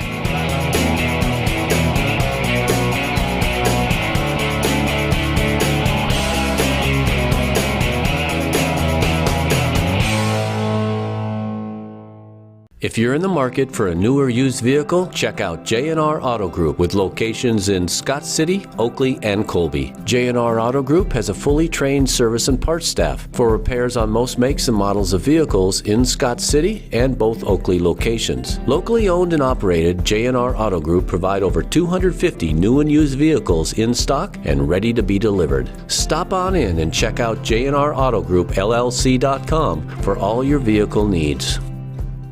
Run in this fourth quarter, have tied it up at 52 a minute ago. Erica Felker hit the game-tying 3. She has 17 points. She has 14 in the second half. Amber Lotta has 10 of her 13 points in this, or 10 of her 15 points, in this second half, and has hit her last 5 free throws, has Lotta. And so they have 32 of Scott City's 52. Brooklyn Jones and Emma Curry have 22 of Colby's 52. The lob backside. It's too high almost. Now to Jones with 10 seconds. Out high, guarded by Lotta. Don't foul. Out high, 7 seconds. Here's Jones. Gets another screen and a blocking foul out high on Rumford. That'll be her 3rd. And the team's 7th with 5.1 to go. Jones to the foul line. She has 22 as Emma Wright checks in for Logan Nolan. And Coach Amy Felker wants to ice the shooter. She's going to burn her final full timeout with 5.1 to go. We'll come back in 30 seconds, tied at 52. Brooklyn Jones to the line. We'll come back in 30 seconds. This is Beaver basketball. Beaver basketball. More than just the seed to raise a good crop. It takes the effort of a great team. It takes the same teamwork and dedication to be successful on the football field. Two receivers said it'll be an option play. Be handoff to the fullback, Golden. He finds nothing. Vogelmore Family Farms is proud to be part of Scott community, where together we raise our most important crop of all, our kids. Scott City Eye Center has been a leading provider of optometry services and vision care products in the Scott City community since 1999. Our experienced eye doctors offer comprehensive vision examinations at our Scott City optometry office and specialize in the diagnosis and treatment of a wide array of eye diseases, conditions, and problems. We use advanced diagnostic technology and are committed to improving the quality of life of persons in the Scott City community through enhanced vision. Give yourself the gift of clear vision. Schedule an appointment with Joshua J. Gooden, OD, today. Jones is all 4 of Colby's points in the fourth quarter. And a big 1-and-1 coming up here with 5.1 to go. It's on the way. It's good. 53-52. 5.1 left. Both teams have 2 timeouts left, both are 30s. And Colby keeps their players there. Not a bad decision there because you want to get the rebound if this is a miss, but Jones is probably going to make it, and she misses it. Rebound to Patton, and she throws it away. No foul call, and Colby's going to dribble it out. No tie-up, no foul call. Coach Amy Felker checks her clipboard, and Colby, with a little break there, wins it 53-52. Post-game show to begin in 3 minutes. This is Beaver basketball. Beaver basketball.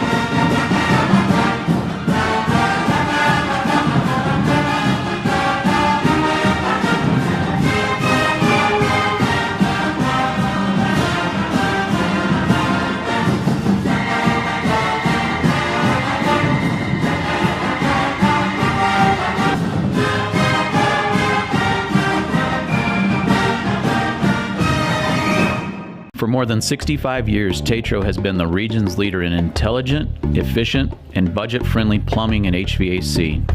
Through pre-construction, intelligent construction services, commercial and industrial service, residential plumbing and HVAC service, the company's values of respect, excellence, and determination can be seen through everything we do.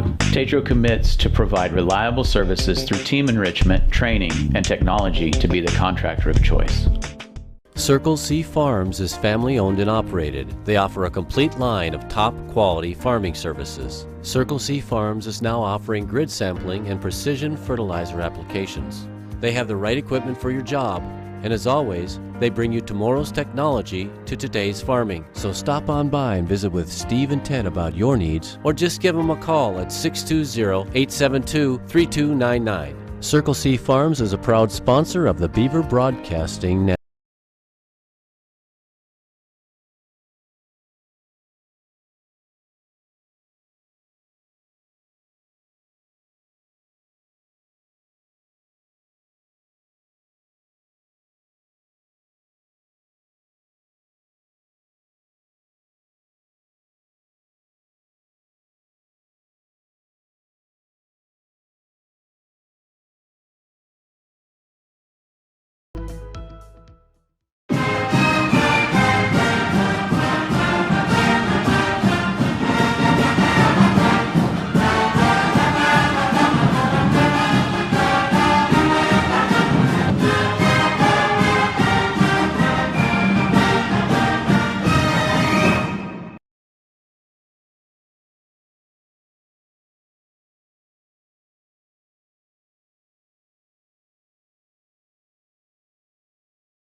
Western State Bank proudly supports Scott Community High School students and athletes as they prepare for another great year of achievements. Just as our students prepare for another successful year, we encourage you to be prepared for whatever life may bring you. Stop in and talk with the knowledgeable staff at Western State Bank, whether it be a new home loan, financing for your business, or any one of our checking and savings account options. We're here to help you. Make sure to check out all of our internet banking options provided at WSBKS.com. Western State Bank, member FDIC. And as always, go Beavers!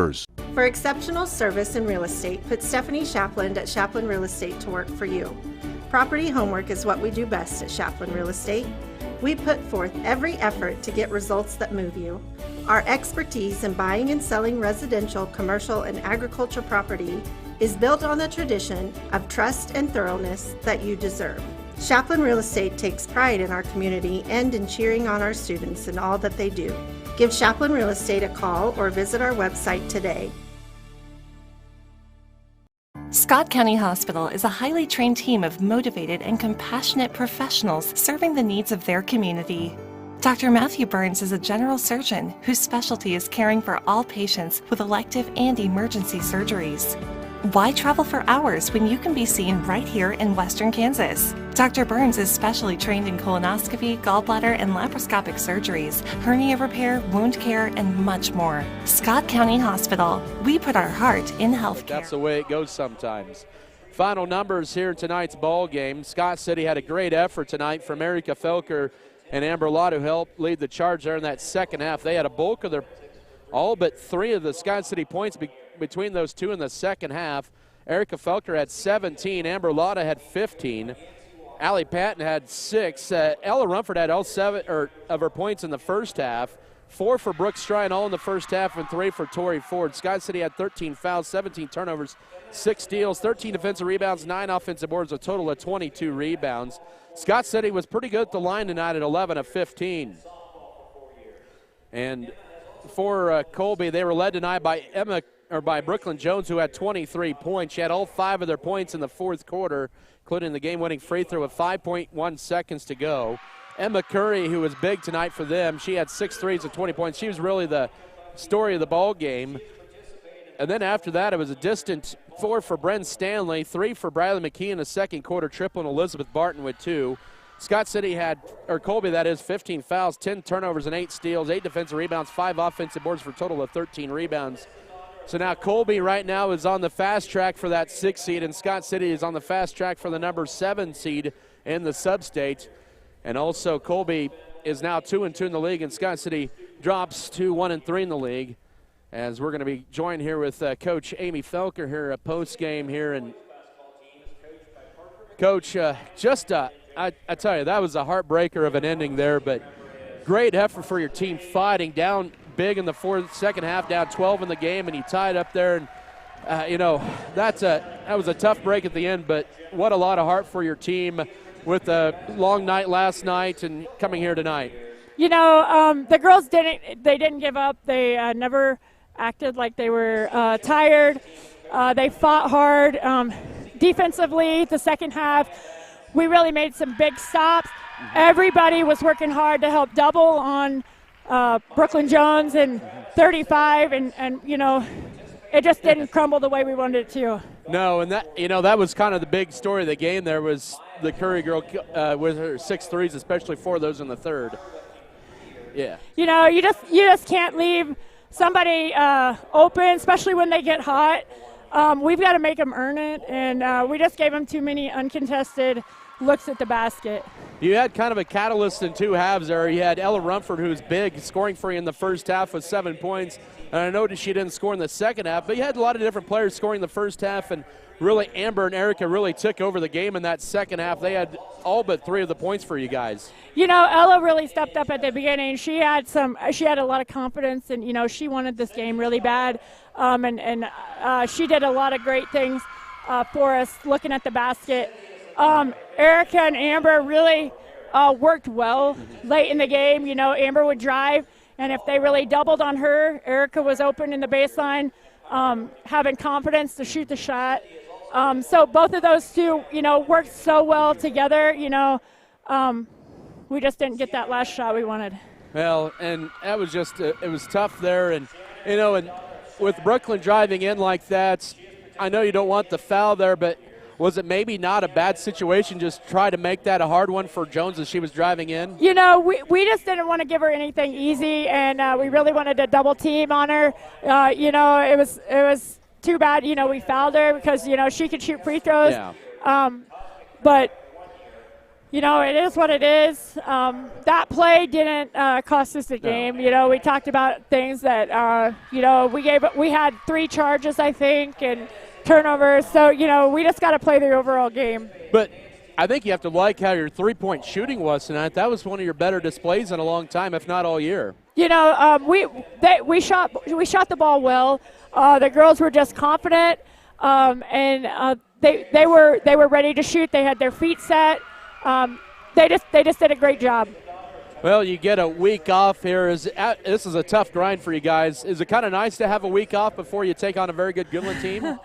I don't know. I hope it'll be good. You know, we need to rest our legs a little bit and regroup. But I hope these girls know that, you know, we can compete with anybody, and especially having Goodland at home on our court, having that confidence. I'm ready to play them at home. And, you know, if we play like we played tonight and really had the team effort going, you know, anything can happen next Tuesday. Well, it was a hard-fought game for you guys tonight. I know it fell a point short, but it was fun to watch them play there and come back here. Thanks, as always, Coach, here, and we'll talk to you tomorrow. Thanks, Adam. All right, once again, Coach Amy Felker here stopping by here after the 53-52 loss here tonight for Scott City here to the Colby Lady Eagles, as they are now 8-11 on the year. Colby at 8-10, and they have 2 more games this week. Scott City has 1 more game left in the regular season. So once again, the final numbers here tonight for Scott City. It was 17 for Erica Felker, 15 for Amber Lotta, 7 for Ella Rumford, 6 for Allie Patton, and that's really the scoring tonight. 3 for Tori Ford and 4 for Brooke Strine. And Scott City had 22 rebounds. They owned the glass tonight, 22-13, but a lot of hot shooting tonight really for both teams here tonight. And Scott City had 17 turnovers. That was one of the big stories of the ball game, as you heard from Coach Amy Felker, the 17 turnovers. Colby just had 10 turnovers, but the patience for Scott City, down big in the fourth quarter for a while there, to stay with their game plan, not forcing too much on defense. They forced turnovers, but they came back, tied it up with a minute 21 to go at 52, but the foul with 5 seconds left, and 1-and-1 miss, or second free throw missed, and the rebound looked like it was a tie-up. They did not call the tie-up, and Colby ended up with the victory as it stripped out of there, and Colby with it and won at 53-52. They're doing their senior night ceremonies here between the girls and boys. We will come up here, or come back, that is, in 3 minutes, and we'll begin our boys pregame with head coach Brian Gentry. Once again, back in 3 minutes. This is Scott City Beaver basketball.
Fairley Feedyard is dedicated to investing in our facilities and staff to provide the best experience possible for the cattle feeder and, in the end, the consumers of our product. We are always in the market to purchase corn and other commodities from local producers. Call our office at 620-872-2111 for current pricing. Our dedicated employees and their families are very important to us, and we are proud of their children that are current Beavers and individuals that will grow into those roles in the future. Fairley Feedyard is privileged to support Scott City youth and are honored to cheer on the Beavers.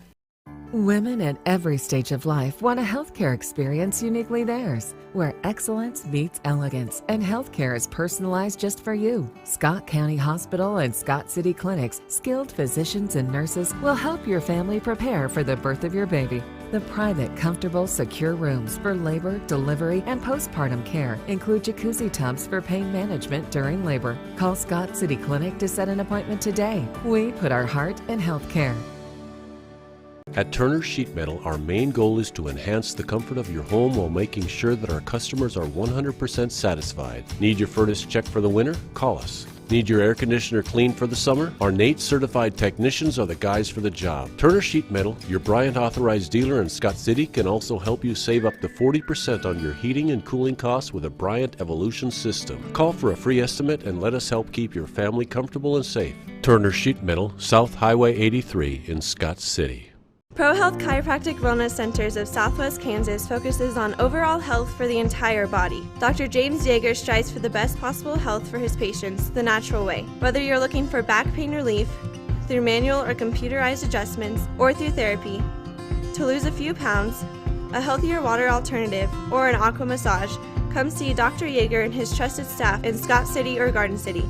To set up an appointment, call the offices or visit the website at prohealthks.com for more information. At American Implement, we know that our farmers and ranchers are getting up and going to work every morning to provide food, fuel, and fiber for the world. And even though time and technology keeps us constantly changing, one thing will always remain the same. We promise that we'll continue working right beside you. We appreciate all that you do for our country and our communities. From all of us at American Implement, thank you, and may God bless the American farmer and rancher.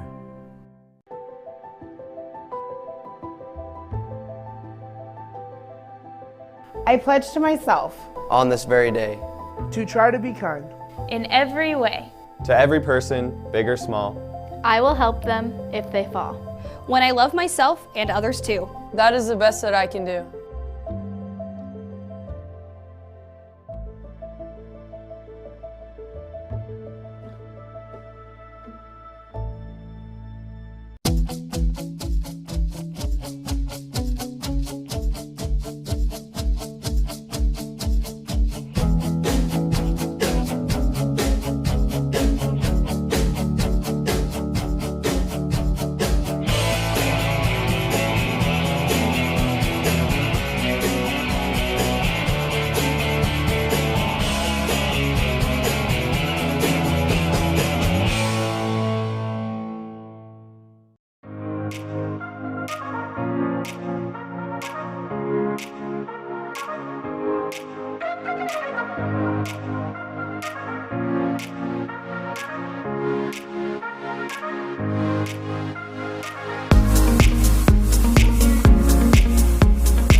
Fero Heating and Cooling of Scott City is a proud sponsor of Beaver activities.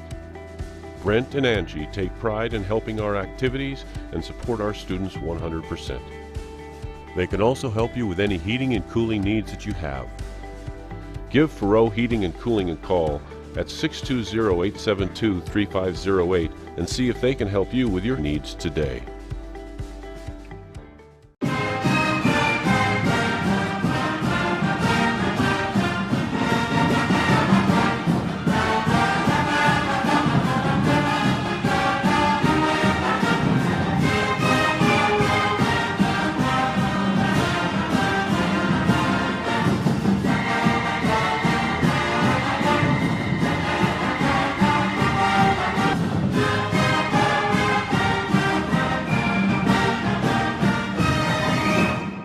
Really, it's still all sets up with Hunter.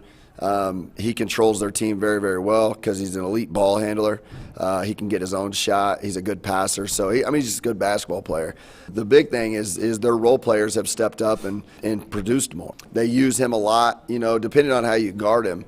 They use him in a lot of different situations. If you want to face guard him, they're going to turn him into a screener, and then you're going to lose some help. So if you sag off of him, he's going to pull it. If you just play him straight up, he's going to try to make moves and attack and make passes out of it. So they do a good job, utilizing him and his skills. They're role players. We can't let Hunter beat us. We've got to have somebody else do some more scoring. I think last time we played him he had like 19, which I don't think we played terrible defense on him. He's just a good player and he's going to get his, but we've got to make sure those other guys aren't getting a ton. They mix and match their defense. They press a little bit. They play a 1-1-3 zone, which is kind of unique. Nobody really plays that. We've got to have our post guys really attacking their middle post man, really posting them up hard. We've got to have our guards, step up and not turn the ball over. And then defensively, we've got to be active, very, very active, because they run a ton of sets. Their action happens pretty fast. They've got multiple cutters going. So if you get lazy, it's an offense that'll make you pay for it. If you're solid and you can take away the initial 5 to 10 seconds of their offense, then it's probably more of a Hunter's going to try to drive and attack, and that they do a lot of things within a short period of time that you got to be ready for. They're going to run him off of flex cuts. They're going to run him through elevators. They're going to set back screen, down screens for him. So they do a lot of stuff. You just have to be fully engaged and understand what they're trying to accomplish, and we got to rebound well. It's going to be a big game here tonight with Scott City and Colby. Coach Brian Gentry here in the pregame. And, Coach, thanks for the time and good luck to you guys. All right, thanks, Adam.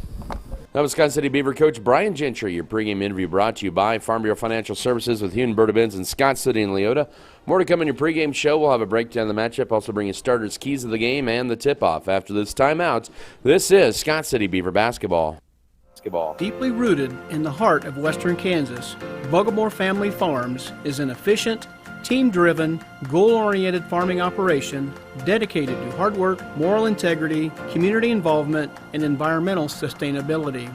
Our diverse and knowledgeable team utilizes cutting-edge technology to incorporate practices that increase the productivity and profitability of the land. The land we farm is our livelihood and our future.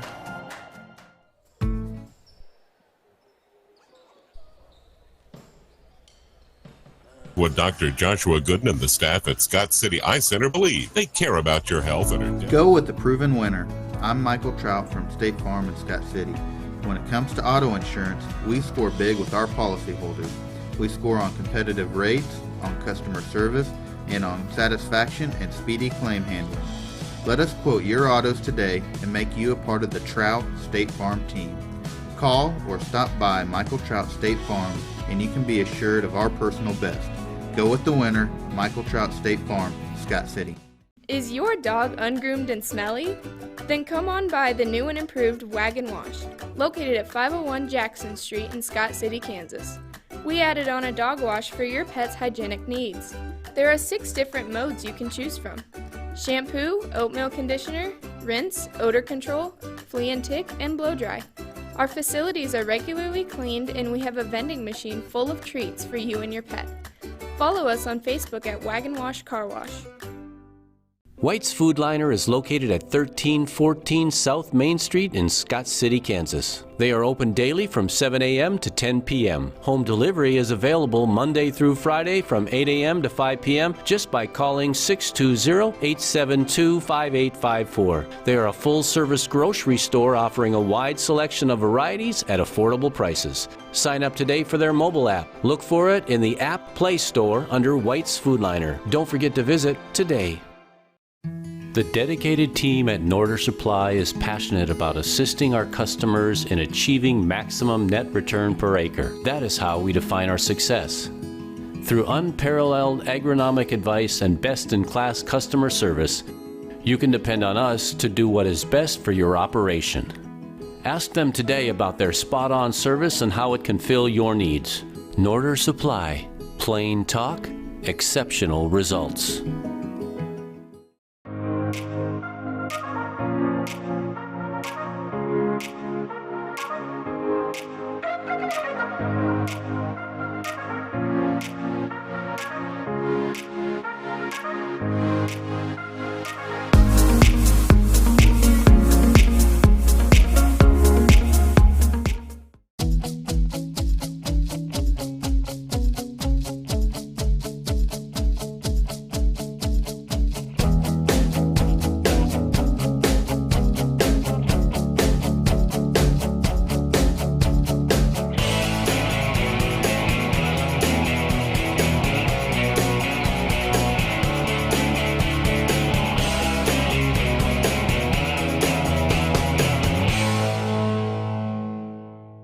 If you're in the market for a new or used on the vehicle, girls' side, let's see if Scott City can make it a split in the doubleheader. Before we get started here with the game here tonight, breakdown of the matchup, taking a look at the boys' sub-state standings heading into tonight. Right now, TMP Marion at 13-3 on the year. They have a 2-game lead on Norton, who's 11-5, who is at number 2. Russell and Phillipsburg are tied. They are both 9-8 entering tonight, and they're tied for the 3rd and 4th spot. That's kind of big, especially for the bracket. It wouldn't be as big of a deal if they were the 2nd and 3rd seeds tied, but between the 3 and 4, that's big. Hoisington just 1 game out of that 3rd spot. They're 8-9. They play Smoky Valley tonight. I'll be interested to see how that game turns out as well. Scott City at 8-10. Hey, if they close out here and maybe Russell goes 1-2, Phillipsburg goes 1-2, Hoisington could go 1-2 or 2-1. If Scott City win their last 2, go to 10-10. Who knows? Scott City could end up going all the way to the 3rd spot, but they have to win here tonight for that to even happen. You have Scott City at 8-10 right now in the 6th spot. Colby at 7-10, and then Goodland at 6-12. So Scott City really needs to win, especially tonight. They want to avoid that 8 spot, and more than likely would go to TMP Marion first round of the playoffs. So you don't want to be the number 8 seed. Goodland has Ulysses on the road Friday night, then Scott City next Tuesday on the road. Colby has a couple of winnable games coming up here after tonight, or I should say winnable but favorite. I don't want to ever say they are winnable, but they probably are going to be the favorites against Ulysses on Thursday night and Cimarron on Friday night. Just to say that there. And mention also in the league tonight, Cimarron taking on Holcomb. Hugoton over at Liberal tonight. In non-league play, Goodland and Ulysses have the night off. All right, let's break down this game here a little bit. Should be a good one here. Scott City had the lead for most of the ball game against Colby in the first meeting, and then 11-0 run in that 4th quarter, and Colby would hang on to win 43-40 and get the victory over Scott City. They have won the last 6 in the series since 2019. That's the longest in the series since 1987 to 1990. But only 2 of those make that 3 of those wins have been here in the community building, 3 at Scott City, 3 Colby. So that's how it's been over the last few years. But Colby leads the series since 1979, 41-34. Scott City had that run of about 20 in a row from 2010 to 2019. And so that's built that up for them. But Colby's won the last 6 in the series. And let's see what Scott City can do. Their last win came at the old community building 3 years ago, 49-40 in that 3rd place game of the Orange and Black. And so that was that story there. But Scott City averages 50 points a game this year, led, of course, by Gus Hawkins, the 6'6 sophomore, averages 13 points and 7 rebounds a game. And then after that, it's really balanced. Austin Tone with 7.4, Lawson Bailey 8.3 a game. Really balanced attack of those 3, but Ronnie Weathers had a great game last night with his 8 points, averages 7 points a game. Colby on the other side, they're 7-10. They average right at 50 a game, so both teams right at around 50 a game. And there's no doubt who their leading scorer is coming in. It's Hunter Vaughn, 19.2 points a game. And then Carson Van Eaton, who's stepped up for him, their only senior on the team, averages 11 points a game. That what I was laughing at a little bit, they were coming out of the locker room, both teams. Colby had made a tunnel where Colby's into the court where they warm up, and Scott City started running around that when Colby was coming out in the court to run through their tunnel. Almost had a collision there before the game. That's what I was laughing at a little bit there, but nonetheless, Colby is going to be a team to reckon with. Here's the odds that are against Scott City in Colby's last 7 games. It's been loss, win, loss, win, loss, win, and then loss on Friday night at Hayes. So if you follow that pattern, Colby would win tonight. You just hope that doesn't come true. But Scott City hopefully has something to say about that here tonight to try to get to 10-10. But they have to get to 9-10 first and get to 500 hopefully with the win next Tuesday against Goodland if they can get the win here tonight. It's not going to be easy, and Scott City trying to avoid that's really the 8th spot in the sub-state. A win tonight would separate themselves from Goodland a little bit with a couple games left, but we'll see what they can do here to take care of business here tonight. We will take a 2-minute break and come back with your starters. Also, we'll have keys to the game and the opening tip here with Scott City and Colby. Here it's the boys game coming up here in a few minutes. Back once again in 2 minutes from the Colby Event Center. This is Scott City Beaver basketball. The Beaver basketball.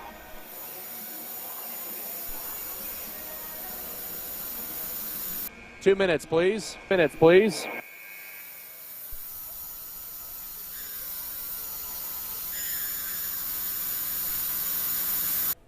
Hello.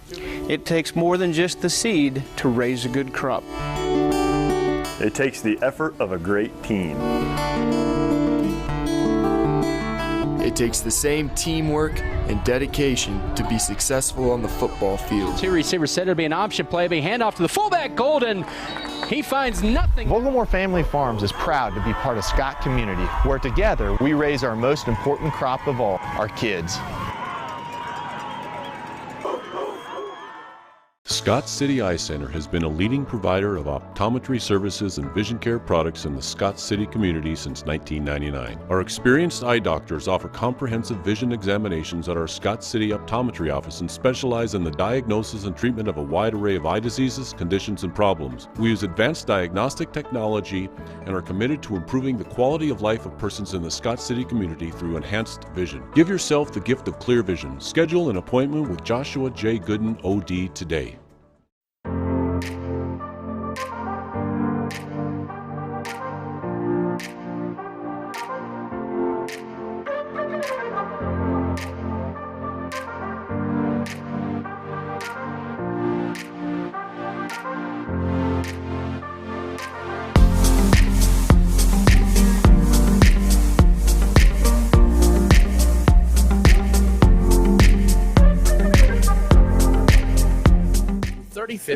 Norder Supply, plain talk, exceptional results.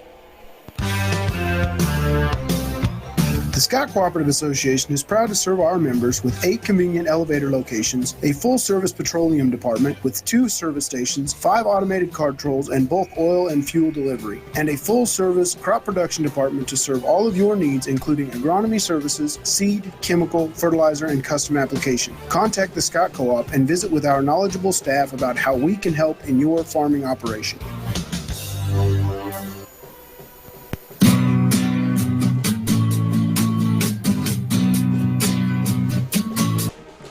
We're back here inside the Colby Events Center, 2,200 seat facility. They, of course, don't have all the bleachers pulled out here tonight. But a very nice facility here. Their scoreboards are all digital, all run by computer, and they put the score on there with an iPad at the scorer's table. Well, we'll have your starters here. Let's come back momentarily here. We will come back in 90 seconds. We'll have your starters and more. This is Beaver Basketball. Basketball.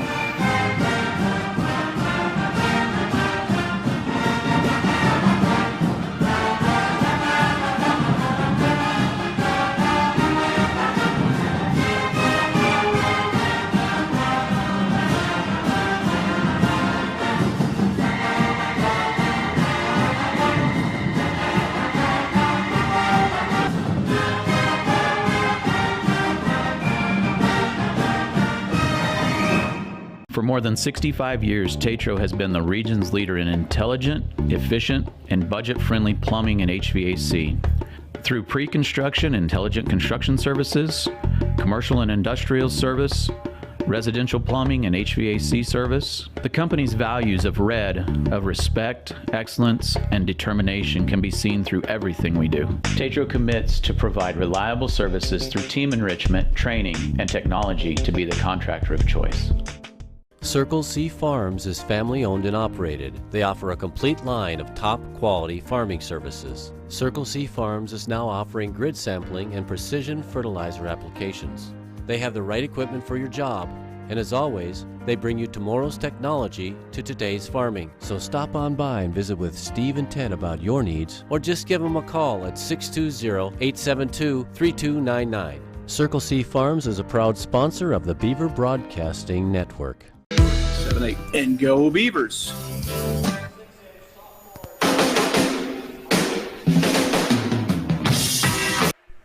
Starting lineups tonight presented by Security State Bank in Scott City, Leota. Free bill pay and online banking, safe, secure, and easy to use. Member FDIC. For the Scott City Beavers, coached by Brian Gentry in his 6th season, assisted by Joey Meyer and Drew Kite. And it will be Austin Tone, a 6-foot senior, averaging 7.4 points and also 1.9 rebounds a game. Gus Hawkins, a sophomore at 6'6", averaging 13.6 points and 7 rebounds a game. Also, Lawson Bailey, the 6-foot junior, 8.3 points and 3.8 rebounds a game. Efren Trango, the 6'2" senior, at 2.9 points and 1.7 rebounds a contest.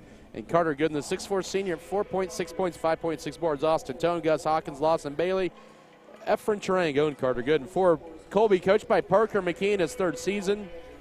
Assisted by James Ferris and Ryan Franklin. And it will be Hunter Vaughn, the 5'11" junior, averaging 19.2 points a game. Braden Imhoff, a 5'8" junior, at 3.2 points. Shane Puckett, the 6'1" junior, at 7.2 points a contest. 6-foot senior Carson Van Eaton, averaging 11.6 points a game. And Brian Barton, a 6'2" junior, averages 1.9 points a game. Hunter Vaughn, Braden Imhoff, Shane Puckett, Carson Van Eaton, and Brian Barton there. For the Colby Eagles. They're running they shut the lights off here in this Colby Event Center. Got a little video montage airing right now and to get them fired up. All right, and now the lights are back on. Kind of neat. Those are once again your starting lineups here presented by Security State Bank. We'll go to your keys to the game here presented by State Farm agent Michael Trout. When you go to the proven winner, when it comes to insurance, they score big with their policyholders. Really big key for tonight for Scott City. One of those is just kind of, it's going to be tough, but limit the touches as much as possible for the guy that wears number 1. That's Hunter Vaughn. Also another key, Scott City needs to continue to pound the paint. They are at an advantage there. And another key for Scott City, I think, just play loose and play smart. You know, pressure well, handle the pressure from Colby. They'll throw a lot at you. Just play smart. There's your keys to the game presented by State Farm agent Michael Trout. Scott City will have a week off before they play next. That'll be at home against Goodland next Tuesday night. That'll be their final game of the season at home and the regular season finale. Colby wraps up the regular season on Friday night. They have a makeup game from mid-January against Ulysses on Thursday night here at the Event Center, and then they go to Cimarron on Friday. Scott City out on the court wearing the road light blue uniforms, the white numbers and letters, and the navy blue trim. Colby wearing the home whites tonight with the black numbers and letters and orange trim. As a couple of the Scott City players talking with the official who's going to throw the ball up. It'll be Gus Hawkins and Shane Puckett to tip center. As game number 2 here on senior night for Colby is underway, and Scott City wins the tap. Good crowd for Scott City on hand tonight. Colby filling up there nearly both sides here. It's their senior night as well, and a lot of other activities. Left side to Tarango, up top right to Lawson Bailey. Drives right baseline, or toward the right baseline, leaves the shot short. Rebound goes to Bryn Barton. One possession and done here for the Beavers. It's Colby's first trip, and they lose it. Turnover out high. Tone leads a 3-on-1 charge. He'll drive in, will go up and miss it, but he's fouled. Braden Imhoff commits the foul. That'll be the ball game's first foul with 7:31 to go first quarter. And to the line will be Austin Tone.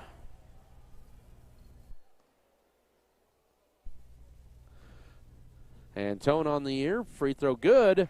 Hits it. He's 73%, and Scott City leads early 1-0 here. 29 seconds into this 8-minute first period.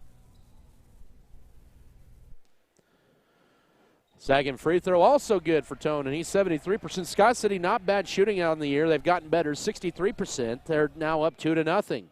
Colby's second trip. First one was a turnover. Scott City traps out high. Now right side to Carson Van Eaton. He's come up big for him. And Puckett with the 3 in the right corner. Too strong. Rebound, Efren Tarango. Scott City with the ball up too early on here. We've played 50 seconds. Left wing to Austin Tone trying to get into Hawkins. He'll skip it backside to Lawson Bailey who catches it. Lob into Hawkins trying to get it to him. And a miscommunication of both teams of the first quarter. Turnover in the first minute. In transition and a layup on the way. Too strong for Emhoff, but the rebound tracking down is Brian Barton. He has a couple of boards already for Colby. 6:50 to go first quarter. 2-0 Scott City with the lead. Colby though with the ball. The Beavers in his zone. Out high right to Hunter Vaughn up top. Left now to Braden Emhoff. Emhoff back to Vaughn out high. He'll take a couple of dribbles. Now back goes to Emhoff. He'll drive left side. Cut off by Bailey. Almost stripped out of there. And now they're going to, wow. They're going to call a reach-in foul on Efren Tarango. That's their first foul of the night. 6:31 to go first quarter. Kind of a tight foul call, but officials are trying to establish the boundaries. Vaughn with the basketball. Now goes high right to Braden Emhoff in the corner. To Carson Vanny, now backing his way in. Go over Hawkins, who blocks the shot that time of Barton, and then he gets the rebound and is fouled. That's on Shane Puckett, his first. Colby's second team foul. They're 0-3 to begin as they apply some full court pressure. Scott City trying to get it in. They do to Austin Tone. He'll take a right sideline here with 6:15 to go first quarter. Right baseline to Hawkins. He'll take the 15-footer and knock it down. His first two, 4-0 for Scott City with 6:10 to go first quarter. The Beavers off to a nice start here tonight. Vaughn in the front court. Low pass, though, retrieved by Emhoff. And now Tarango gets out of there, tried to avoid contact, and his second foul as well. Left side to Emhoff, left corner now to Carson Van Eaton. Nice cut by Puckett, misses a runner. Rebound loose, and Bailey tight ropes the baseline, grabs the rebound and outlets it right to Tone. 3-on-2 numbers, how he traveled with it as he double clutched on the pass, and Scott City with their second turnover. Had the right idea that time, but it's 4-0, and we got official timeout as Bailey has to repair his tire, his right shoe, tie that, and gets it, and well, we're back to action. In the front court with it now is Emhoff.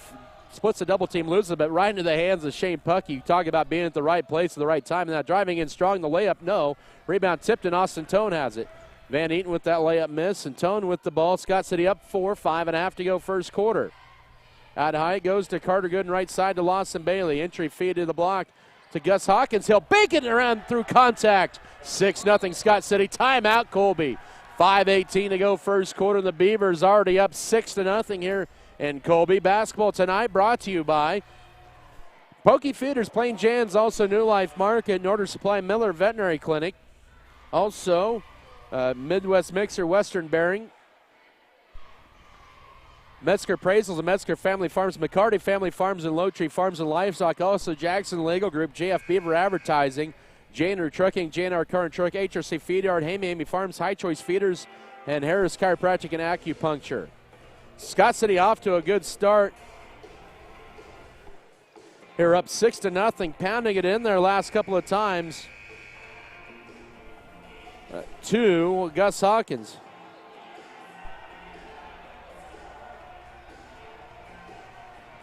Scott City with some of their JV and C team players standing behind the bench, getting them fired up there early on, making some noise. 5:14 to go here in this first quarter. Scott City with a 6-0 lead. Colby the ball out of their 32nd timeout. Up top now right side to Emhoff. He'll drive in the paint, kick it left side. Puckett wanted to penetrate, but quickly guarded by Bailey. Scott City's played a tough 3-2 zone defense early on. Vaughn, he'll take his first shot from 17 right baseline. Too strong, and Lawson Bailey with a backside board for Scott City. Already has a couple. And the Beavers up 6 here with 4:50 to go first quarter. Left side to Tone. Looking to feed it in. Colby in a 2-3 zone. They're really doubling up Hawkins right now. Backside to Tone, left side. He'll drive left baseline. Underneath. Jump stop, needs help. Now finds Gus Hawkins right baseline. Backing his way in on Puckett. Now kicks it to Efren Tarango. He'll penetrate. Jump stop in the paint. Flips it up. Yes, he's got it. 8-0 Scott City. 4:27 to go first quarter. The drive in. Works that time, and the Beavers with a nice start here. They've hit 4 of their first 5 shots to go up 8-0, or 3 of their first 4 shots to go up 8-0. As we're down to 4:10 to go first quarter with it as Vaughn as he steps back out. Emhoff left corner. Puckett drives the left baseline around Hawkins over Carter Gooden, and Colby's on the board. 8-2 here at the midway point of this first quarter. Little pressure by Colby in the backcourt, but Scott City will break it right sideline with Tone. Right baseline to Hawkins. Into Carter Gooden. Backs his way in. Little hook shot from point blank is good. Scott City pounding the paint. 10-2 here with 3:50 to go first quarter. And Scott City 4 of 5 to begin the game, but they're getting a lot of high percentage shots as well. Imhoff into the front court spin move. Scott City with an 8-point lead early. Oh, a reach-in foul, and that was not a good decision by Tarango, playing with one foul. He now has 2. And he has all 2 of Colby's points here, or Scott City's fouls, in this first quarter. And Dylan Metzger, Ronnie Weathers in for Scott City. Guy Tubbs, the 6'3 freshman, in for Colby for the first time. Last night, Weathers came off the bench and had a nice night with 8 points.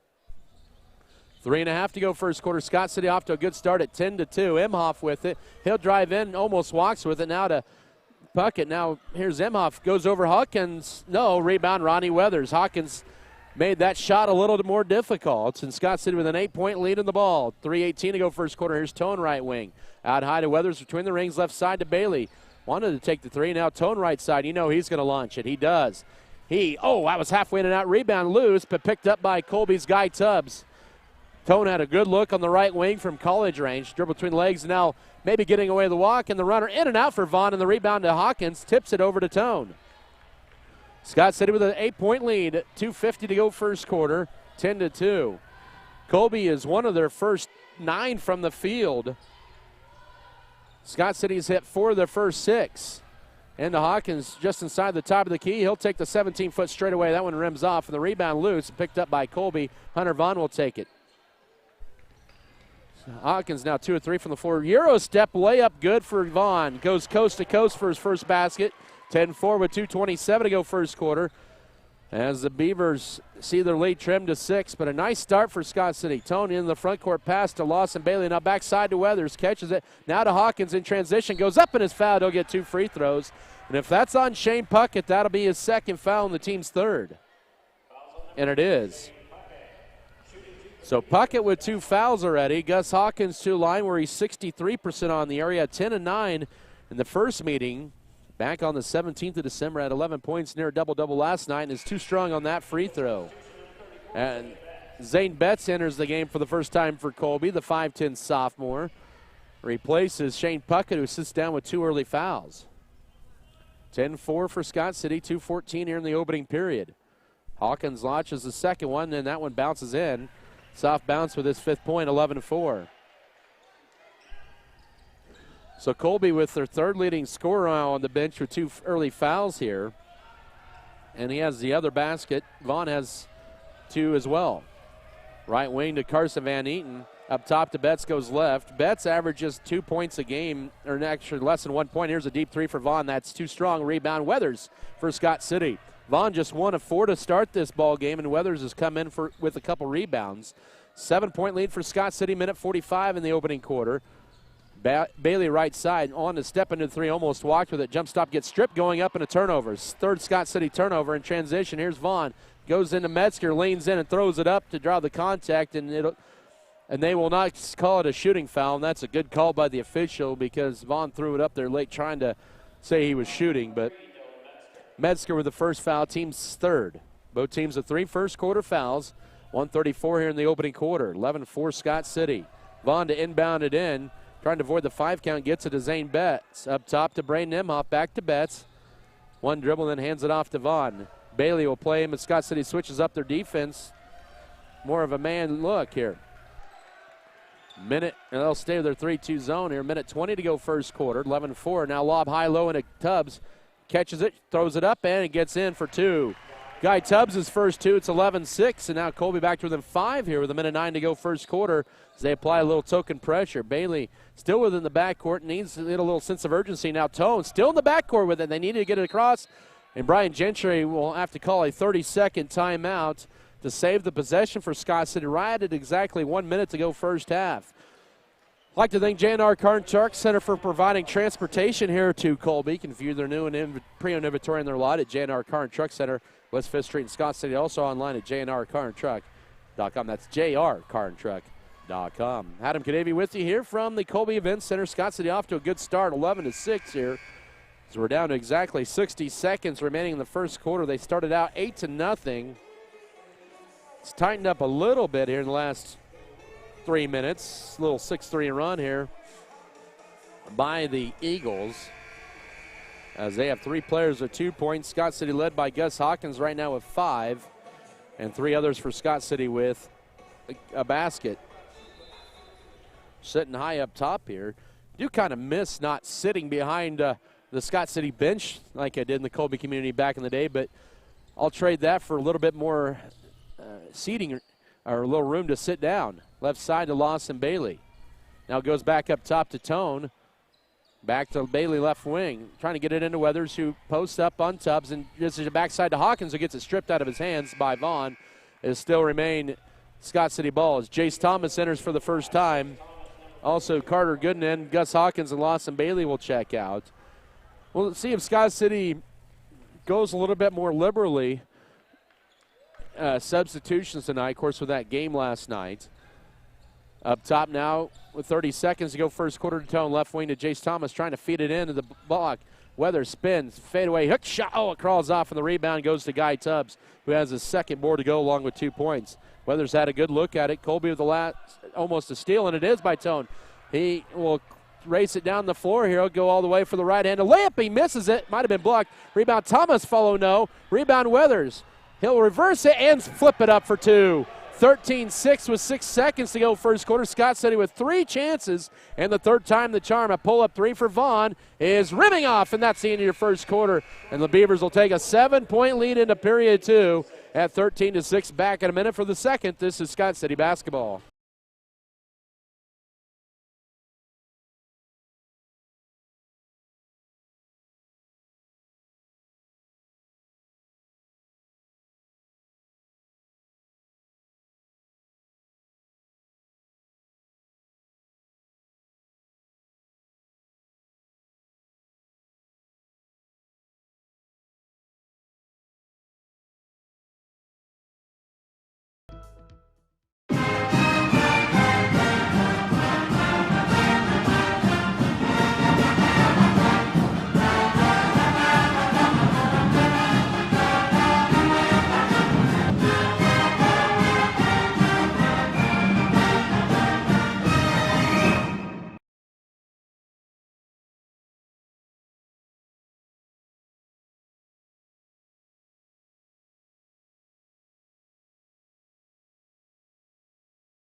Western FDIC State Bank. Equal housing lender.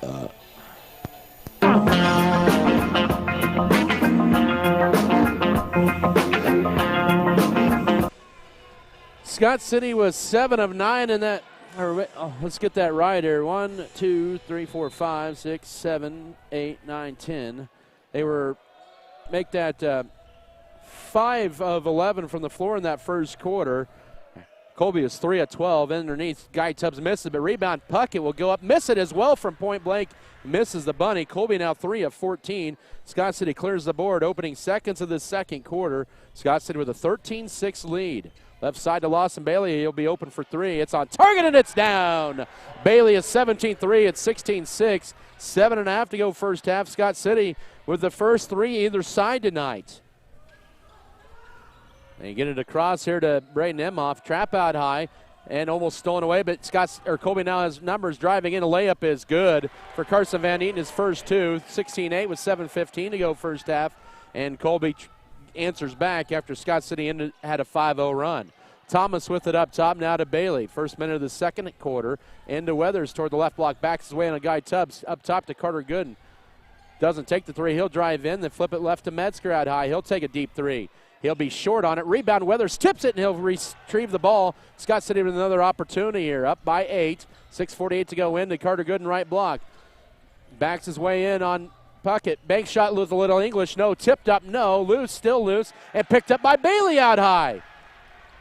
And now Bailey will drive in. Loses it going up, and turnover number 4 on Scott City. 16-8 Beavers. 90 seconds in the second period. Vaughn may have gotten away with the carry. Takes a tough circus shot. No. And the rebound to Carter Gooden. Scott City with an 8-point lead in the ball. Down to 6:20 to go first half. Right side, it goes over to Thomas up top. Bailey left side it goes. Now entry feed into Weathers. Catches it, faces up. Tubbs, 17-footer, no. Rebound in the paint, still loose. Picked up by Gooden. And now Bailey with it. Scott City out hustling. Here's a three on the way. Oh, that one rimmed in and out, and the rebound in the hands of Shane Puckett. Couple opportunities that time for Scott City. They misfire on him, and Colby with the ball, left corner. Here's a three, and that's no good. And that's going to be 3 free throws. And Scott City commits team foul number 4. Carter Gooden is first. And Van Eaton, who's 59% at the line, who has both of his points here in this second quarter with 5:52 to go first half. It's one of the bigger rules. You don't want to foul the three-point shooter, and that's on the late rotation. And the free throw number 1 is good for Van Eaton. He's 59% on the year, makes it 16-9 with 5:52 to go first half. Colby as a team this year, 57% at the line. This is their first trip there tonight. Second of 3, too strong. And now we get subs both sides. Scott City will bring in Gus Hawkins, also Efren Tarango, and Austin Tone, Bryn Barton, and Zane Betts in for Colby. So third free throw coming up here for Van Eaton. He's 1 out of 2. He has 3 points. And he has 4 all in this quarter, has all 4 of Colby's points as they have a little mini 4 run to get to within 6. 5:45 to go first half. 16-10 Scott City leading the ball. They've led by as many as 10. Entry feed into Hawkins. Catches it, holds it. Now we'll put it on the floor. Double team. Flips it up. Right corner to Lawson Bailey. Steps back for a corner 3. Too strong. Rebound. Trango couldn't quite get it. And Bailey's missed his last 2 threes. And out of bounds that belonged to Colby. As the Eagles now with a little 4-0 run after Scott City had grabbed a 16-6 lead 2 minutes ago. They've scored the last 4 and are looking to add to that. Scott City 1-2-2, trapping in the backcourt. Vaughn gets it stripped out of his hands and deflected forward. Still in the hands, though. Carson Van Eaton with it. And now back to Vaughn. Vaughn will race it across, but not in time. It's a 10 count on the third Eagle turnover. Good defense and a trap in the backcourt by Scott City. And they'll get the ball back, up by 6 here with 5:20 to go first half at 16-10.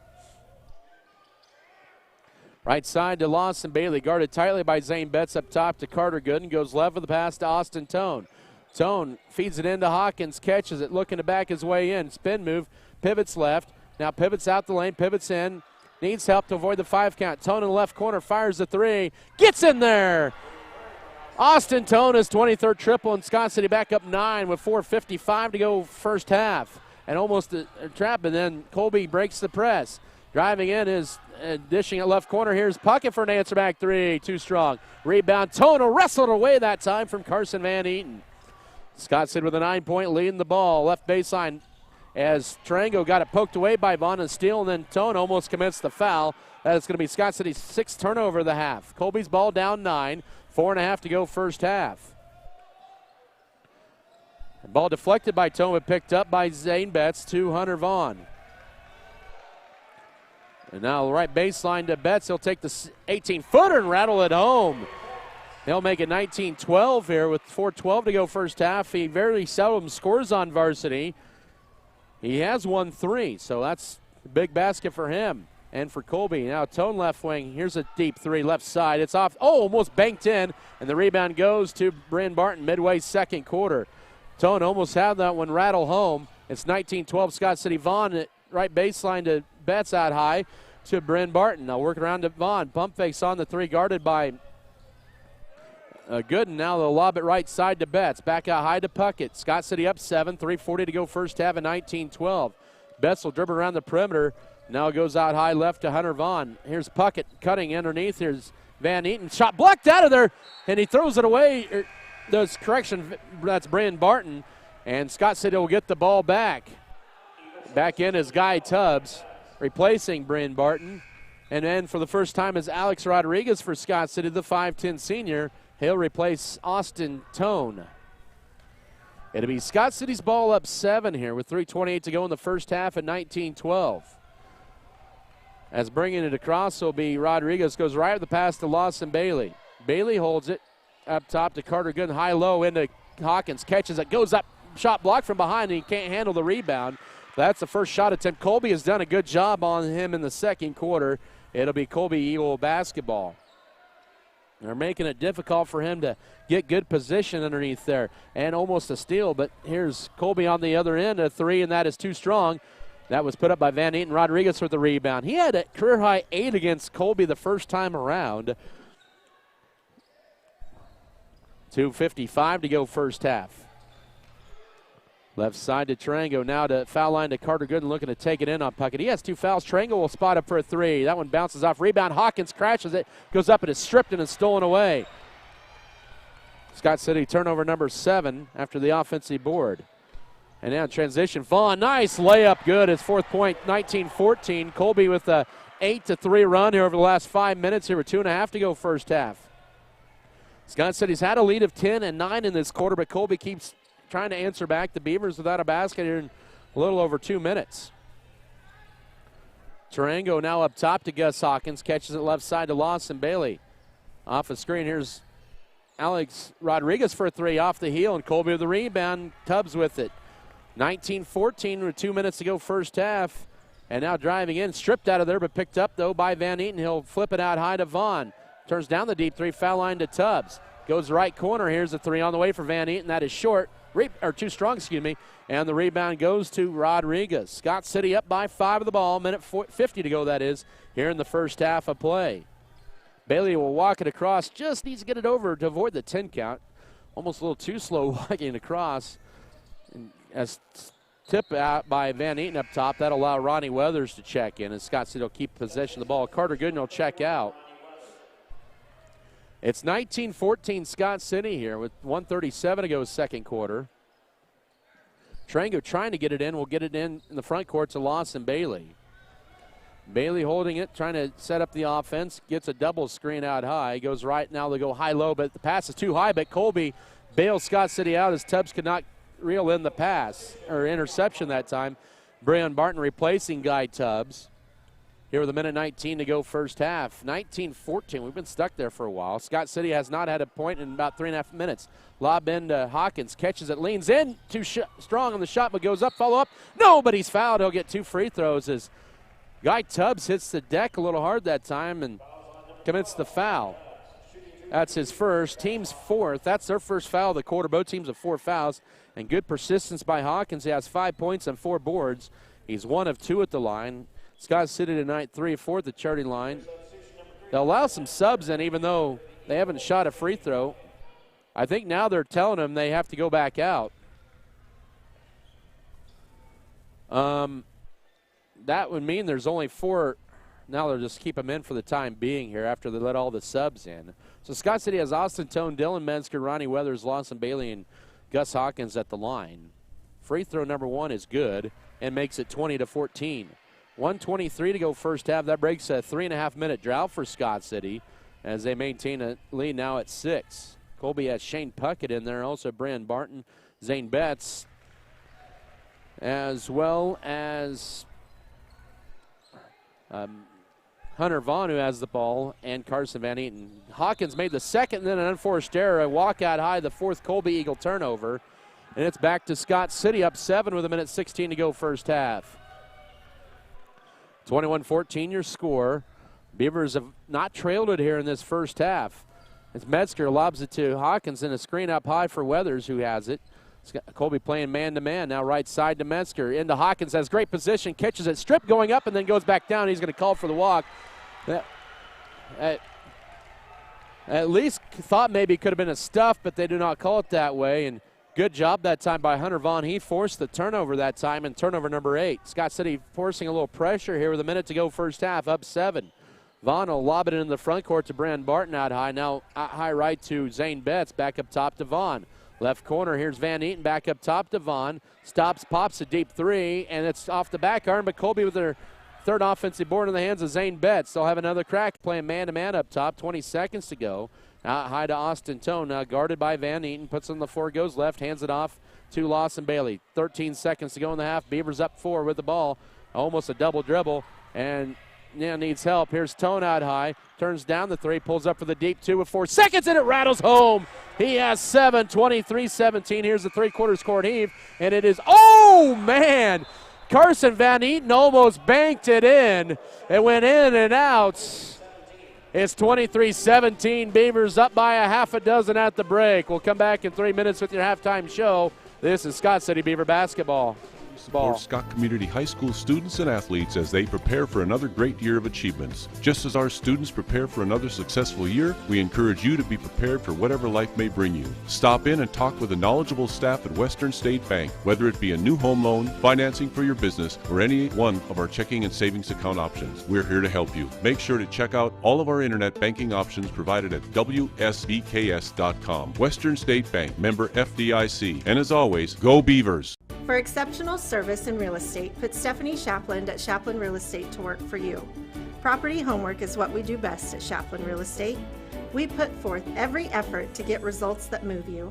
Our expertise in buying and selling residential, commercial, and agriculture property is built on the tradition of trust and thoroughness that you deserve. Shapland Real Estate takes pride in our community and in cheering on our students in all that they do. Give Shapland Real Estate a call or visit our website today. Scott County Hospital is a highly trained team of motivated and compassionate professionals serving the needs of their community. Dr. Matthew Burns is a general surgeon whose specialty is caring for all patients with elective and emergency surgeries.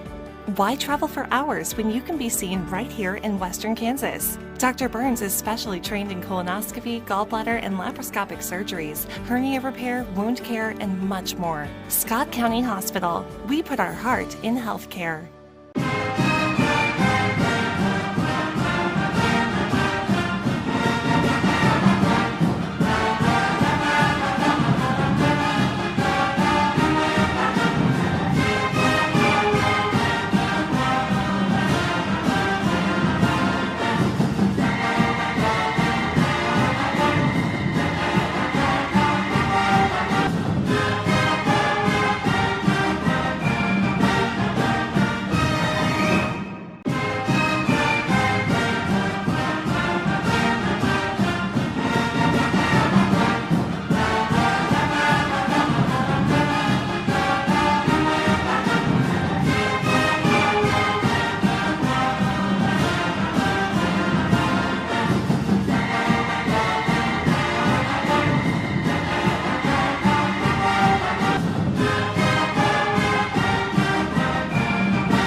Fairley Feedyard is dedicated to investing in our facilities and staff to provide the best experience possible for the cattle feeder and, in the end, the consumers of our product. We are always in the market to purchase corn and other commodities from local producers. Call our office at 620-872-2111 for current pricing. Our dedicated employees and their families are very important to us, and we are proud of their children that are current Beavers and individuals that will grow into those roles in the future. Fairley Feedyard is privileged to support Scott City youth and are honored to cheer on the Beavers. Women at every stage of life want a healthcare experience uniquely theirs, where excellence meets elegance and healthcare is personalized just for you. Scott County Hospital and Scott City Clinic's skilled physicians and nurses will help your family prepare for the birth of your baby. The private, comfortable, secure rooms for labor, delivery, and postpartum care include jacuzzi tubs for pain management during labor. Call Scott City Clinic to set an appointment today. We put our heart in healthcare. At Turner Sheet Metal, our main goal is to enhance the comfort of your home while making sure that our customers are 100% satisfied. Need your furnace checked for the winter? Call us. Need your air conditioner cleaned for the summer? Our NATE certified technicians are the guys for the job. Turner Sheet Metal, your Bryant authorized dealer in Scott City, can also help you save up to 40% on your heating and cooling costs with a Bryant Evolution system. Call for a free estimate and let us help keep your family comfortable and safe. Turner Sheet Metal, South Highway 83 in Scott City. ProHealth Chiropractic Wellness Centers of Southwest Kansas focuses on overall health. Scott City, they were led by Gus Hawkins and Austin Tone, each with 7.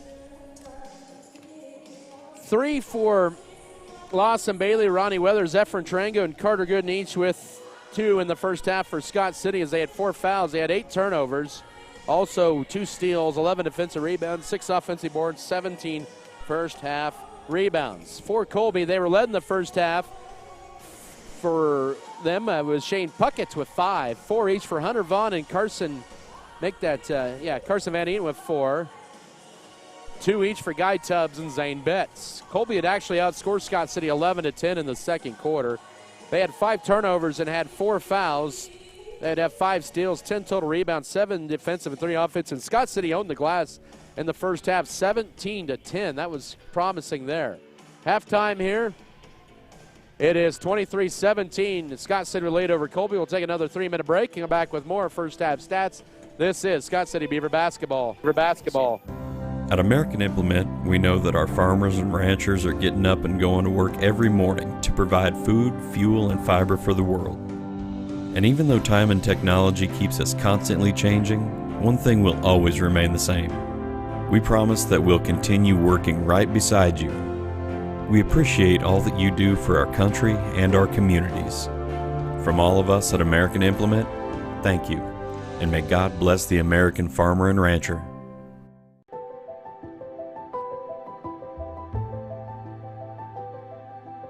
I pledge to myself, on this very day, to try to be kind, in every way, to every person, big or small. I will help them if they fall. When I love myself and others too. That is the best that I can do.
Fero Heating and Cooling of Scott City is a proud sponsor of Beaver activities. Brent and Angie take pride in helping our activities and support our students 100%. They can also help you with any heating and cooling needs that you have. Give Fero Heating and Cooling a call at 620-872-3508 and see if they can help you with your needs today.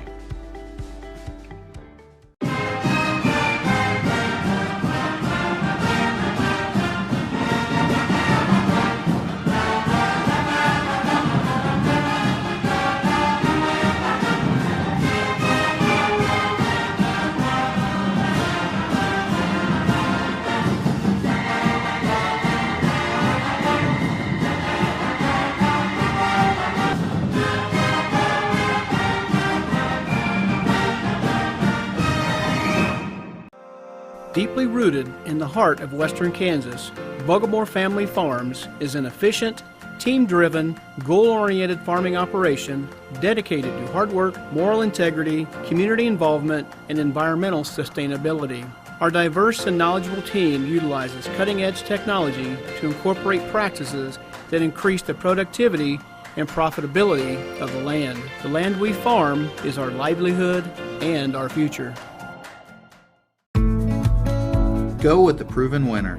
They had some of the high schoolers that had a pretty good throwback 80s dance routine here in the first half, and with the high school dance team with some of the high school boys not out for basketball. It was a pretty nice performance there they put up in that first half, or in the halftime entertainment. Went a little long, and so we'll have a little extended halftime as well. Scott City 8 of 23 from the floor in the first half, as they were 2 of 8 on 3, 6 of 15 on 2s. Scott City 35%, by the way, from the floor at 8 of 23, and 5 of 6 from the line. Colby in the first half, they were 7 of 24 in the first half for 29%. And they were 1 of 8 on 3s, 6 of 16 on 2s, and 2 of 3 at the free throw line. Scott City had Efren Tarango with 2 fouls. Shane Puckett had 2 fouls for Colby. The Beavers trying to hang on here and snap a 6-game losing streak here to Colby. Be a nice win for Scott City as well, and really get their 9th win here and secure no worse than a 7 seed in the sub-state. Scott City has one more game left in the regular season after tonight. They will host Goodland next Tuesday. They have the night off. Colby will host Ulysses on Thursday night, then go to Cimarron on Friday. And Scott City needs to continue to maintain their lead here, keep the pedal down, and that shot was big right at the end of the first half after Colby had kind of made a little momentum there in that second quarter. To pull to within 4, that had been the closest they'd been since 4-0. 6-point game right now. So let's see what Scott City can do here to begin this second half. Some finals on the girls' side tonight. Of course, Colby just edging out Scott City 53-52. It was overtime and a little bit of a surprise. Holcomb's girls go into Cimarron and win 58-56. And then also the Hugoton girls win in overtime at Liberal by 8. That was their 4th overtime of the year as they win in the big house there in Liberal.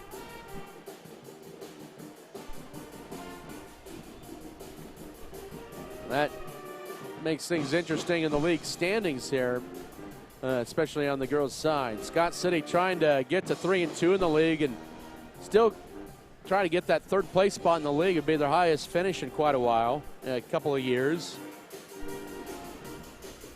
But Colby, who's 1-2, is standing in the way. It'll be Scott City ball to begin the third 8 minutes, and Scott City just needs to continue to try to pound it in the paint there, be patient, be smart running their offense, and, cut down those turnovers in half. Colby had 5 turnovers. Scott City had 8. They weren't a big deal. Scott City will have Austin Tone, Lawson Bailey, Efren Tarango, Carter Gooden, and Gus Hawkins. Colby will come out and counter here with Hunter Vaughn, Bray Nimhoff, Shane Puckett, Carson Van Eaton, and Bryn Barton. Vaughn held to just 4 points in the first half. Colby only had 1-3, but that can quickly change if you're not careful here. Colby opens up man-to-man to begin this half. Tone holds it in the Gus Hawkins. Catches it, goes up over Puckett and scores it. He has 9, 25-17. That's a good start. 14 seconds into this third quarter of play. Colby within the backcourt, almost throw it away there. Right side, here's Puckett. He has the lone 3 for Colby this ball game. Up top to Imhoff. Scott City in the zone here. A 3-2 look, and now loose, but picked up by Imhoff out high. He'll split the defenders, kick it left side to Van Eaton, who drives in, stripped, almost stolen away. Out high to Puckett. Now Vaughn right side. 7:20 to go third quarter, up top to Imhoff. Imhoff now in the paint to Vaughn. Catches it, will drive in, up and under move, layup is good. Nice finger roll layup for a 6-point, 25-19. 7:11 to go third quarter. So Scott City's lead back down to 6. And now high-low, we got a whistle, a holding foul on the floor as ball was entry fed into Gus Hawkins. That'll be a Colby foul. Bryn Barton is first. First team foul of the half. 7:02 to go third quarter. Scott City with the 6-point lead. Lob into Hawkins, who catches it. Now goes to Carter Gooden. Gooden holds it. Now into Hawkins deflecting, now goes up, he's fouled and he scores it. Muscles his way through for his 11th point, and it's 27-19 with 6:55 to go third quarter. And the foul on Carson Van Eaton is first, team's second of the half, and Hawkins, who is 3 of 4 at the line. Scott City 5 of 6, looking to go back up by 9 here early third, and the free throw is good. 28-19. Lead back at 9 for Scott City, their second largest of the night. As they apply a little pressure, Vaughn will take it to the front court, almost fouled there by Tarango. That would have been his third. Up top to Imhoff, goes right side of the pass to Shane Puckett. Puckett now uses up a dribble, avoids a 5-second count. Now left side to Van Eaton in the corner to Vaughn. Quickly guarded by Hawkins. He'll drive in, float one up, leaves it short, but rebounded by Barton. And now a 3 is up, and that crawls off that time for Puckett. And the rebound goes to Scott City's Gooden and Tone. Scott City looking for their largest lead. Bailey will step into a 3. Yes, he's got it, his second 3. And Scott City with a 31-19 lead with 6:16 to go third quarter. And they are on an 8-2 run here in this third quarter so far. Vaughn with it. Top to Spartan and almost losing it. Now it's stolen away almost by Tarango. He does get the steal. He'll drive in right side. His layup is no good, but rebound. Oh, Hawkinson, but unfortunately Tarango is standing on the baseline. And Zane Betts in for Colby, but good effort by Tarango with the steal. Couldn't quite get the layup. In is Tyler Raymer for the first time, a 6'2 junior. Timeout on the floor. Colby will take a 30-second timeout as we're a little over 2 minutes into the second half, 5:58 to go third quarter. Scott City on an 8-2 run to go up 31-19. Basketball tonight brought to you by DeKalb Bears, Shells, Flowers, and more. Also, Brookover Cattle Company, Burning Farms Beef Belt, Beavertown FFL, Great American Implement, and B&H Paving. So a good start for Scott City in this third quarter. Up a dozen here at 31-19 here in Colby. They have not won in the city limits of Colby since 2019. Okay, I take that back. 2020, of course, with the orange and black, but have not won against Colby in Colby since 2019. But they're up by a dozen here. A little bit over 2 minutes into the second half. Out of the Colby timeout, a 30-second timeout. Scott City applies some full court pressure, some token pressure in the backcourt. Vaughn with it. He'll take it in the front court, lob it into Tyler Raymer. He did not play in the first minute. Pull up right baseline jumper for Puckett is short, and the rebound goes to Scott City's Gus Hawkins, who has his fifth board of the night. Beavers up by a dozen, 5:40 to go third quarter, 31-19. Scott City just needs to continue to put the pedal to the metal as Colby goes to a man defense. Entry feed into Hawkins, catches the left block, up and under move, back up top to Gooden. Left side to Tarango, he'll drive the left baseline, entry feed to Hawkins, catches it, banks it on the left side. He has 7 in the quarter and 14 for the game, 33-19 with 5:20 to go third quarter. And now here's Puckett with it. Scott City has opened up a 10-2 run here to begin this third quarter. They're up by 14 here with 5:12 to go third quarter. Now at the foul line, it's Raymer. Holds it back out high. They're working around right wing to Puckett. Now into Vaughn looking to drive in. It will be stuffed trying to throw it up there, and the rebound to Carter Gooden. Scott City up by 14 with it. 4:55 to go third quarter. Tone will step up, launch it into Hawkins, catches it, bank shot, yes! Timeout, Scott City. The Beavers with their largest lead of the night. It's a 30-second timeout, 35-19 with 4:49 to go third quarter. And Brian Gentry burning a second time out of the game here with 4:49 to go. And they're feeding the big man in the paint. Hawkins with 9 in the period. And that was a very unselfish play by Austin Tone. He turned down the three. He wasn't really ready to catch and shoot there and found Hawkins for the higher percentage shot. Scott City is guns a-blazing in the second half. They are 5 of 6 from the floor, but 4 of 4 is Hawkins. Lawson Bailey is drained to 3, and they're on a 12-2 run here over the first 3:11 of this third quarter to go up 35-19 with 4:49 to go third frame. Colby's basketball out of the 30-second timeout. Emhoff with it now to Hunter Vaughn. Back to Emhoff left side in the front court now. Up top to Puckett to Zane Betts. He's been playing quite a few more minutes here tonight. He has the ball, goes left side over to Emhoff. He'll drive in, penetrate. Shot was swatted out of there by Gus Hawkins, but Van Eaton right there. He'll go back up, and then he's pushed. He'll get 2 free throws with Van Eaton.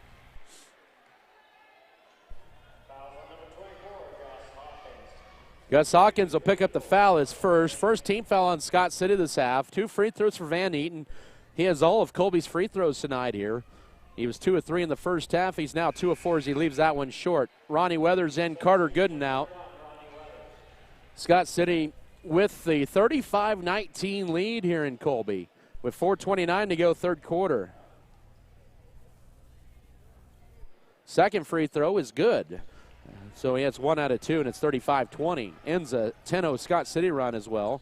4:28 to go as they apply a little pressure in the backcourt. And now 2-on-1. Here's Ronnie Weathers, flips it up, scores at 37-20. Scott City on a 14-3 run here with 4:18 to go third quarter. And Weathers with his 4th point of the night. Right baseline jumper is good for Carson Van Eaton. He has the last 3 for the Eagles, 37-22 with 4:09 to go third period. And they applied some full court pressure, and it's almost stolen away, but going out of bounds was Van Eaton. That went out of Tarango's hands. As he points at himself and tells Coach Gentry that was my fault there. 4:05 to go. Colby's going to go man-to-man. You know they're going to pressure you with them being down 15 here at the midway point of the third quarter. But Scott City needs to have a little bit more of a sense of urgency getting across. They skip it over in the front court left. Austin Tone almost walked with it. He'll drive in, flip it backside. Weathers, right baseline jumper is crawling off. Rebound fought for. We're going to get a foul over the back on Scott City. That's their second their second miss from the field this quarter. First to make that second team foul on the Beavers this half. Austin Tone with the foul is first. And Colby's ball down 15 here with 3:48 to go third quarter. Emhoff with it, back to Vaughn. Still in the backcourt with it. He'll throw it across to Shane Puckett. Now left side to Betts. Up top to Vaughn. Lobs at foul line to Puckett. He'll drive down the middle, float one up, and in and out. That was over Gus Hawkins, and the rebound to Ronnie Weathers for Scott City, his fourth board of the night. Scott City up by 15 with the ball. 3.5 to go third quarter. Inbound, or entry feed, that is, kicked by Vaughn. And it matriculates over the official as Guy Tubbs is in, replacing Braden Emhoff, and back in will be Dylan Metzger for the first time this half for Efren Tarango. We're seeing some interesting rotations by Colby. They'll now set up, let's see, they showed a 2-3 look, now more of a 3-2 look. Right side Tone. He'll drive around in the paint, jump stop, flips it up and leaves it short. A rebound crashing it. Scott City had three there, but they missed him, and it's in the hands of Shane Puckett. Good effort, though, by Tone, who looked for his ninth point there. Right corner, a catch and shoot three for Van Eaton. Rattles halfway in and out. Boy, they've had a lot of those here in this third quarter as Weathers grabs the board for Scott City. 3 minutes to go third quarter. Left side, it's Dylan Metzger. Stops, he'll fire the three. He'll be short. Rebound in the hands of Zane Betts. Metzger 0 for 2 from the floor after a 5-point performance last night. He had also 5 in the first meeting. Here's Puckett. He'll drive in. He'll lay it up and miss it, but the follow no and a foul on Metzger. Guy Tubbs will have 2 free throws coming up here. Tubbs with his fourth board. Colby's Puckett struggling from the field, that is. I'm struggling to spit it out there with 2:46 to go third quarter. Tubbs just 49% on the year at the line, free throw short. 37-22 Scott City on a 14-5 run in this third quarter with 2:46 to go third period. That foul, by the way, was on Metzger, his first, or second, I believe. Free throw number 2, also in and out, but Weathers with the board for Scott City. You see Scott City still in the backcourt. Bailey will find Tone wide open left side. He'll launch a deep three. He'll miss it, but the rebound, Weathers, but tipped into Metzger, pump fakes. He deflected and thrown away in a turnover. Scott City had 2 in there. They fought for the rebound. The layup is too strong. The rebound, though, for Tone, and Scott City dodges a bullet there. And with 2:20 to go third quarter, Tone had a good look at the three. Colby had a great layup look at the other end, and a whistle and a foul out high. That'll be team foul number 4 on the Eagles this half with 2:15 to go third quarter. Carson Van Eaton is second. Jace Thomas in for Austin Tone. Scott City with a 37-22 lead here in Colby. 2:15 here in this third. Inbound up top to Metzger, now to Jace Thomas out high, who just returned the lineup. Uses up one dribble, now throws it high right to Lawson Bailey. Dribbles right side, now needs help. Will go up top to Thomas. So we approach 2 to go third quarter. Metzger, one dribble now to Bailey. He'll drive in. Pull up mid-range right side. That was halfway and out. Rebound. Weathers crashes it, stripped out of there, and into the hands of Zane Betts. Boy, good look that time for Scott City. 37-22, 1:48 to go third quarter. Bailey 6 points tonight. Now Vaughn with an open three, and that is in and out. He has not hit a three. He just has 6 points tonight, and Scott City clears the boards with Thomas. Another defensive board for the Beavers. Almost lost it to Thomas. Bailey into Weathers, who posts up, catches a little hook shot up, crawls off. Scott City's missed their last few as the rebound goes to Tubbs. 37-22, minute 25 to go third quarter. Scott City's gone scoreless for the last 3 minutes after building a 17-point lead. It's right now at 15. Puckett just turns around the right elbow, and that one, boy, I've never seen so many in-and-out shots here in this third quarter. Weathers with his 8th board of the night. And now Metzger, they're going to get a bailout foul that time on Hunter Vaughn, his first. Team's 4th as he had the steal and layup. That'll bail the Beavers out. 1:08 to go third quarter. Breon Barton in for Colby. Replacing Guy Tubbs in for Scott City is Carter Gooden replacing Gus Hawkins, who had 14 points. He had 7 early in that third quarter. Inbound into Thomas, who bounce passes it to Lawson Bailey. Final minute of the third quarter, a 15-point Scott City lead, 37-22 entry feed into Weathers, catches it. And now out high to Bailey. Scott City's gone scoreless over the last 3+ minutes. Now flip it right corner to Weathers. finds Thomas out high, the bounce pass, and then to Metzger. 48 seconds here in this third. Metzger, bounce pass right side to Thomas. Lobs it into Weathers, and that's a foul on Brandon Barton, his second, team's 5th of the half. That stops the clock with 44.1 here in the third. Scott City has not scored in 3.5 minutes, but Colby is on a 3.5 minute drought as well. Metzger trying to inbound it, needs to avoid the 5 count, will lob it into Weathers, tips it out high to Lawson Bailey. A touch pass, now needs help, finds Jace Thomas out high left, now into Weathers toward the left elbow, now to Metzger, a little bit behind him, but he retrieves it. 30 seconds to go third quarter, 37-22, Scott City leading the ball. Left side to Metzger, into Weathers, looking to back his way in up top, Carter Gooden. He hasn't attempted a 3 yet this year. Now to Weathers. He'll face up on Barton, drive around him, and lay it up and score it. He has 6. 39-22, 15 seconds to go third quarter. Breaks a 4-minute drought for Scott City, and a whistle and a reach-in foul on Weathers. That'll be his first, and Scott City's 4th of the half. They had 4 fouls the entire first half. In fact, both teams they had 4 fouls in the first half. Colby has 5 this third quarter alone. Scott City matches their first half foul total. 11.4 to go in the third. Scott City matching their largest lead, 39-22. Vaughn with it. Hands it off to Puckett out high with 5 seconds with 4. Screen, here's Vaughn, left corner, and he stepped out of bounds. Just the 7th Colby turnover with 3.4 to go third quarter. Scott City with a 17-point lead, 39-22, and they'll inbound it. Well, Thomas still in the backcourt. Needs to lob it in. He does so to Bailey. And then stolen away by Vaughn, and he'll have an uncontested layup. And that's how the third quarter comes to an end, 39-24. That was Scott City's second turnover of the third quarter. 39-24, Beavers up 15 as we head to the fourth. Back in a minute, this is Beaver basketball. Go with the proven winner. I'm Michael Trout from State Farm in Scott City. When it comes to auto insurance, we score big with our policyholders. We score on competitive rates, on customer service, and on satisfaction and speedy claim handling. Let us quote your autos today and make you a part of the Trout State Farm team. Call or stop by Michael Trout State Farm and you can be assured of our personal best. Go with the winner, Michael Trout State Farm, Scott City. Is your dog ungroomed and smelly? Then come on by the new and improved Wagon Wash, located at 501 Jackson Street in Scott City, Kansas. We added on a dog wash for your pet's hygienic needs. There are 6 different modes you can choose from: shampoo, oatmeal conditioner, rinse, odor control, flea and tick, and blow dry. Our facilities are regularly cleaned, and we have a vending machine full of treats for you and your pet. Follow us on Facebook at Wagon Wash Car Wash. White's Food Liner is located at 1314 South Main Street in Scott City, Kansas. They are open daily from 7 a.m. to 10 p.m.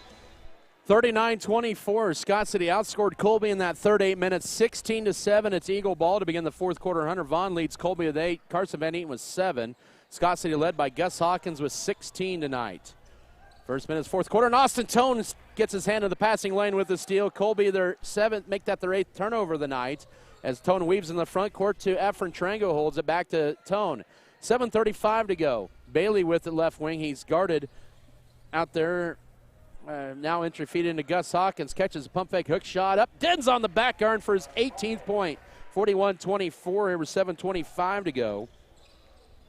There's a number 32 in for Colby. I don't know who that is or not on the program. 7:17 to go. He's got it. Now right side to Vaughn. Catch and shoot 3, and that is good. His first 3 of the night. He has 11. 41-27, and they're going to slap on the full court pressure. We're about a minute in this fourth quarter. 41-27 is your score. Scott City needs a little more sense of urgency to get it across. They will get it high right side to Austin Tone. He'll drive right side. Now bounce pass behind to Carter Gooden. Lets defenders go. Misses the shot. Rebound ripped away. Nope, tie up for Hawkins. It'll be possession arrow favoring Scott City, with 6:52 left. That time Gooden may have got a little too excited and rushed his shot that time. But it's a 14-point Scott City lead. They've led by as many as 17 in the game.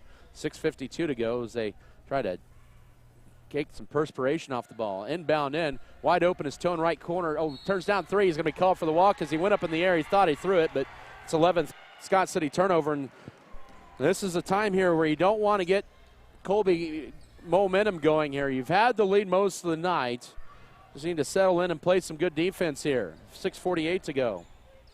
And the bounce pass right side Back up top it goes.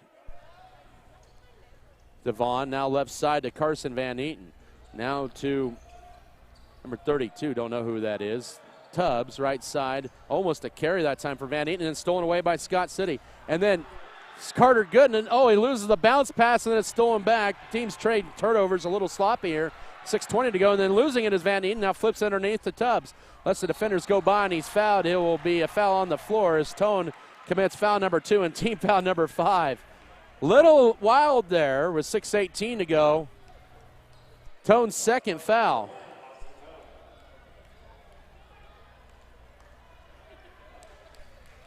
.618 to go. So both teams with 5 fouls here in the second half. Inbound into Shane Puckett up top. Now they get a screen for Vaughn, who launches a deep 3, and he's got another one. He has 14, and it's an 11-point game here with 6:08 to go at 41-30. So Vaughn's starting to catch a little fire. He's hit his last 3 shots from the floor. He has 14. Tone breaks it across. 6 minutes to go. He'll drive in. Dish it to Carter Gooden. Power dribble. Big shot. Good. He has 4. 43-30 and timeout for Coach Brian Gentry. It's a full. We'll take it as well. 5:54 left. Scott City up by 13. Back in a minute. This is Beaver basketball. The dedicated team at Norder Supply is passionate about assisting our customers in achieving maximum net return per acre. That is how we define our success. Through unparalleled agronomic advice and best-in-class customer service, you can depend on us to do what is best for your operation. Ask them today about their spot-on service and how it can fill your needs. Norder Supply. Plain talk, exceptional results.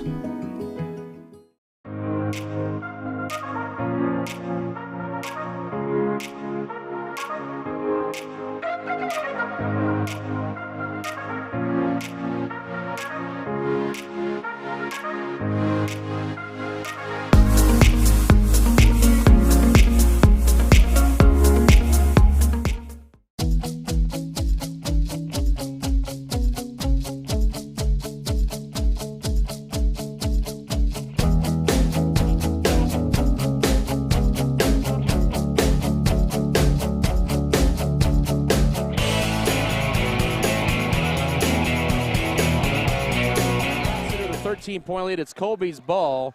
So we found out who number 32 is. It's a 5'8 freshman. That's Braden Foss. 5:48 to go. Ball deflected out by Lawson Bailey. 5:47 to go. Scott City with a 13-point lead, but Colby trying to make things a little interesting. First 2 minutes of this fourth quarter, they're on a 6-4 run. It was a big answer-back basket that time. Now right corner, here's a 3 for Van Eaton, and now they've hit 3 of 3 from downtown. And it's a 10-point game here with 5:37 to go, and they apply the full-court pressure. It's 43-33 to Lawson Bailey, still in the backcourt here with 5:31 to go. Just takes it across to avoid the 10 count. He'll jump stop left baseline to Carter Gooden. Scott City down to 2 timeouts. The Beavers will hold it out high up by 10. They led by as many as 17 early fourth quarter. Now to Bailey. Holds it. Finds Hawkins up top with 5:10 to go. They have hit 3 threes here. Bailey will answer back with a 3. No, rebound. Shane Puckett, and oh boy, here we go. 5 minutes to go. Colby in transition for Tubbs, who saves it into play. Another 3 is up, and that is good for Van Eaton. It's 43-36 here with 4:54 to go. And Scott City's 17-point lead down to 7. It's a 13-4 run for Colby here in this fourth quarter. Make that a 12-4 run. And it's all of a sudden a 7-point game.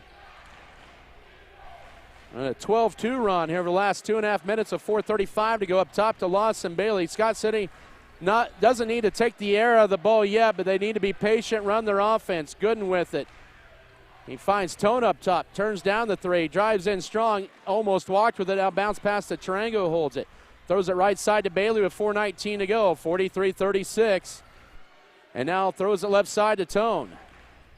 And Hawkins back to Tone, now to Tarango, now to Hawkins. 4 minutes to go. Tone will fire a 3. Oh, wide, and the rebound in the hands of Van Eaton. And here comes Colby, down 7. Driving in, and that's going to be, a blocking foul is going to be called. Oh, man. Bailey thought he was set up, and they'll get 2 free throws. Van Eaton will have those with 3:58 to go. And team foul number 6, 3:58 to go.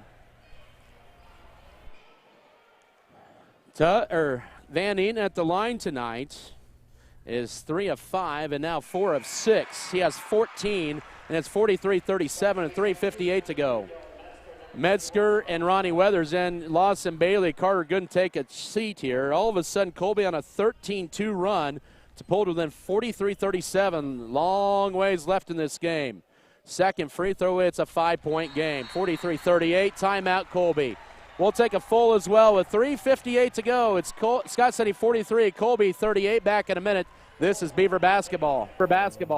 If you're in the market for a new or used vehicle, check out J&R Auto Group with locations in Scott City, Oakley, and Colby. J&R Auto Group has a fully trained service and parts staff for repairs on most makes and models of vehicles in Scott City and both Oakley locations. Locally owned and operated, J&R Auto Group provide over 250 new and used vehicles in stock and ready to be delivered. Stop on in and check out J&R Auto Group LLC.com for all your vehicle needs. It takes more than just the seed to raise a good crop. It takes the effort of a great team. It takes the same teamwork and dedication to be successful on the football field. Two receivers set to be an option play, being handoff to the fullback, Golden. He finds nothing. Vogelmore Family Farms is proud to be part of Scott community, where together we raise our most important crop of all, our kids.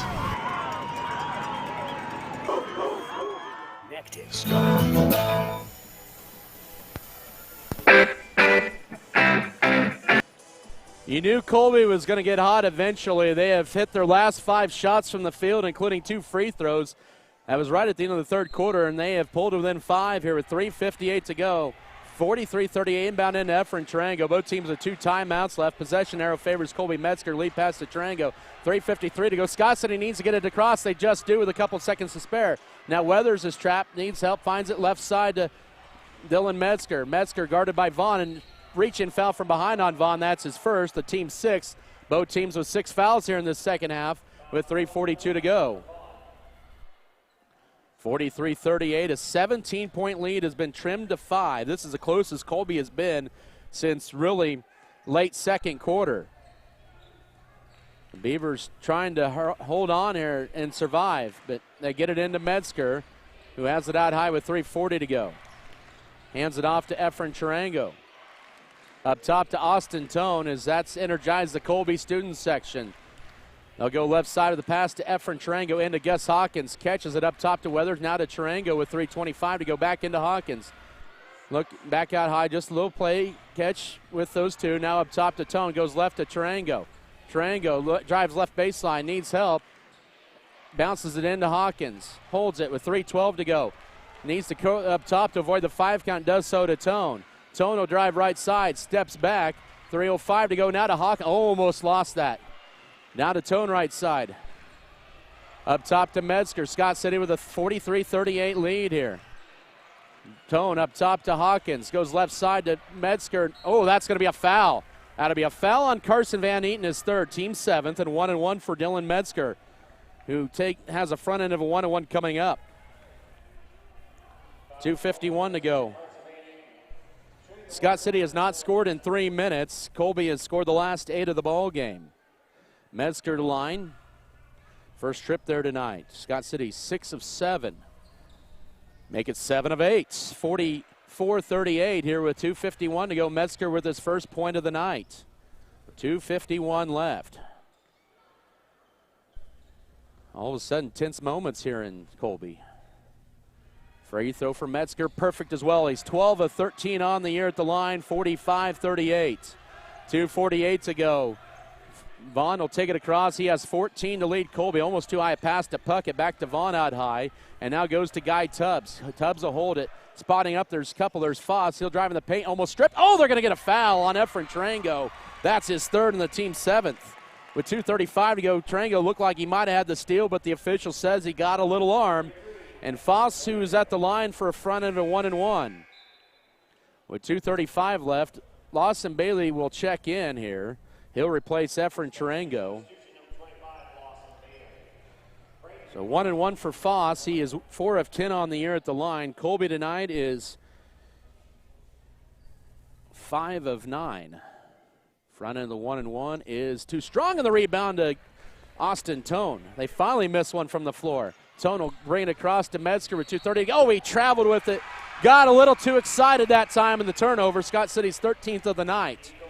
Had to bring in Braden Emhoff replacing Foss, and Emhoff, who's not much of a better free throw shooter, but doesn't matter right now with 2:29 to go. Scott City trying to hang on to the lead here, 45-38, but Colby has gotten hot from the field in the fourth quarter.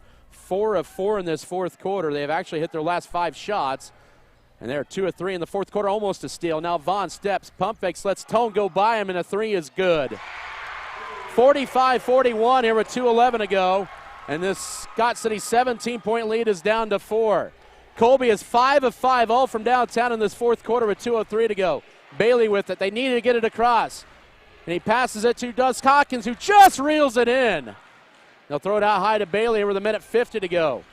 Bailey with it. 4-point Scott City lead, 45-41, the closest it's been since late first half. Metzger guarded by Vaughn out high, flips it over right side to Bailey. Bailey, he'll drive in. Pull up in the paint, jumper, no, but right there's Weathers. He'll go up and score it.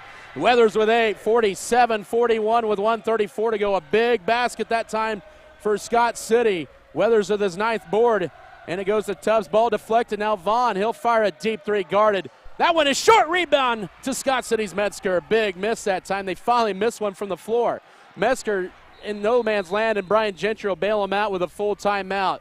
47-41, Scott City lead is at 6, 1:17 to go. We'll come back in 1 minute. This is Beaver basketball. The Eye Center has been a leading provider of optometry services and vision care products in the Scott City community since 1999. Our experienced eye doctors offer comprehensive vision examinations at our Scott City optometry office and specialize in the diagnosis and treatment of a wide array of eye diseases, conditions, and problems. We use advanced diagnostic technology and are committed to improving the quality of life of persons in the Scott City community through enhanced vision. Give yourself the gift of clear vision. Schedule an appointment with Joshua J. Gooden, OD, today.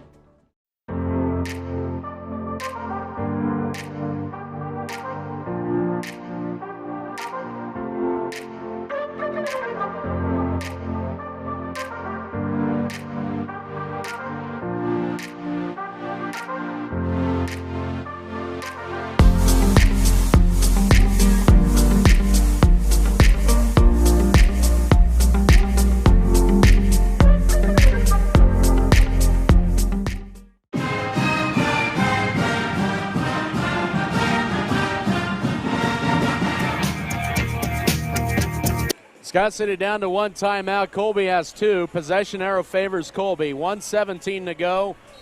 Scott City lead is at 3 at 47-41. Their ball. The timeout, the inbound into Austin Tona, brings it across, slows up. Now, poke from behind, gets pushed that time. And a foul. Hack on Guy Tubbs is second. Team's 8th. Tone to the line for the second time tonight, He has 7 points but has not scored in the second half.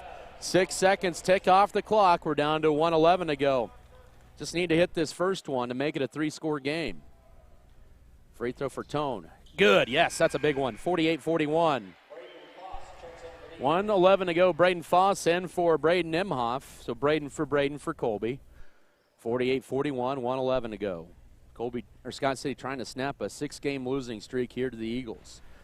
Tone calmly sinks them both. 49-41, 71 seconds to go. Vaughn will pick it up about 3/4 court as Trango ran up there quickly. Vaughn steps, now drives in. He will lay it up. Oh, they call the contact, and 2 free throws underneath the basket. So Colby with points opportunity here with no time running off the clock.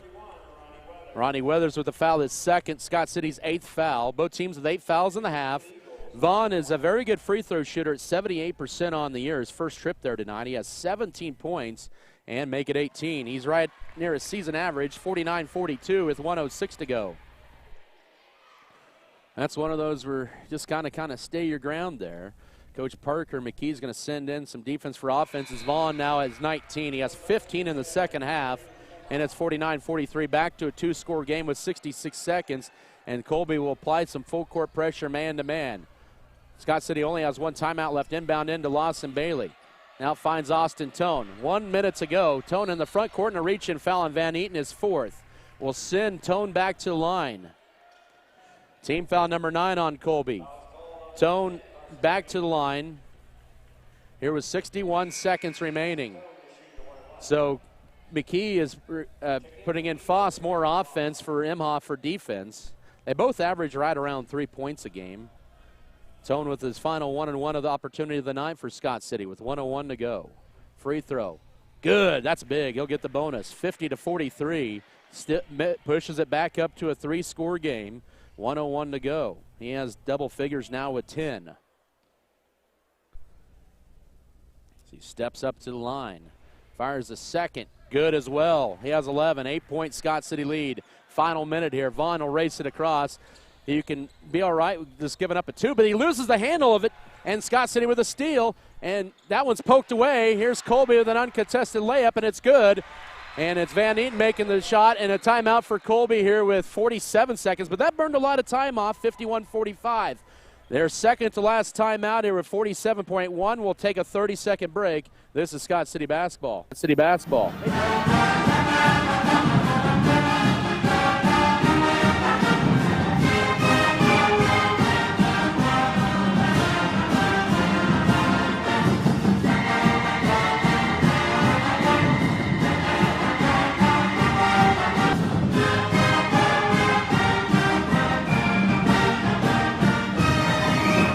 For more than 65 years, Tetro has been the region's leader in intelligent, efficient, and budget-friendly plumbing and HVAC.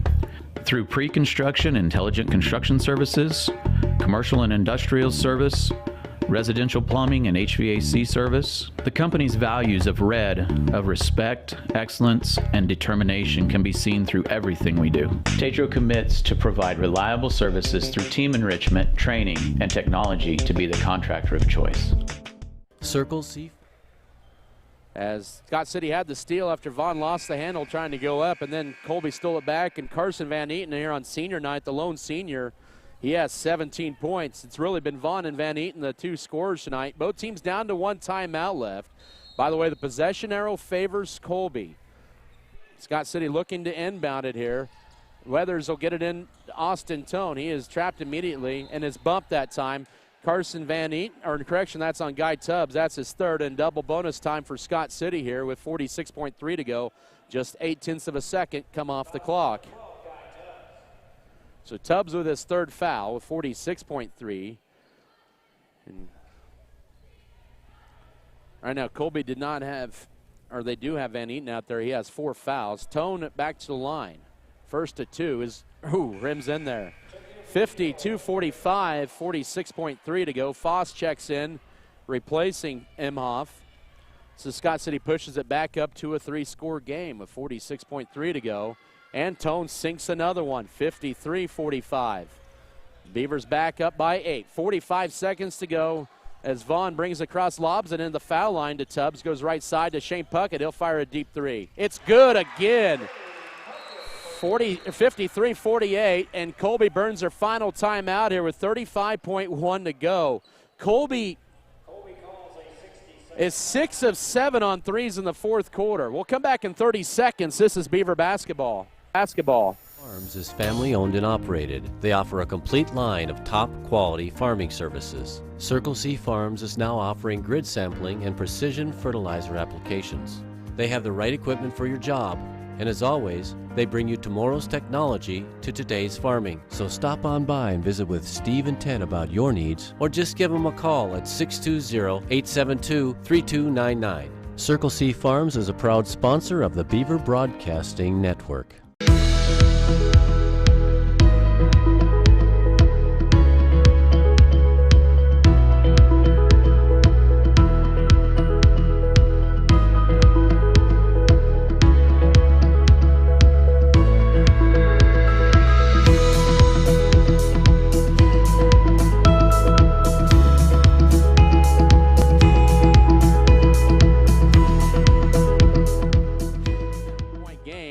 Make that a 5-point game, 53-48, 35.1. You know Colby's going to guard the inbounds. They're in the double bonus are the Beavers. Scott City has 8 fouls. They have 1 timeout left. Possession arrow, though, favors Colby. Ronnie Weathers trying to run the baseline to lob it into Lawson Bailey. He'll hold it, and now get it to Efren Trango, and he needs to get it to Austin Tone, and then a foul. That'll be Efren Trango to the line for 2 free throws.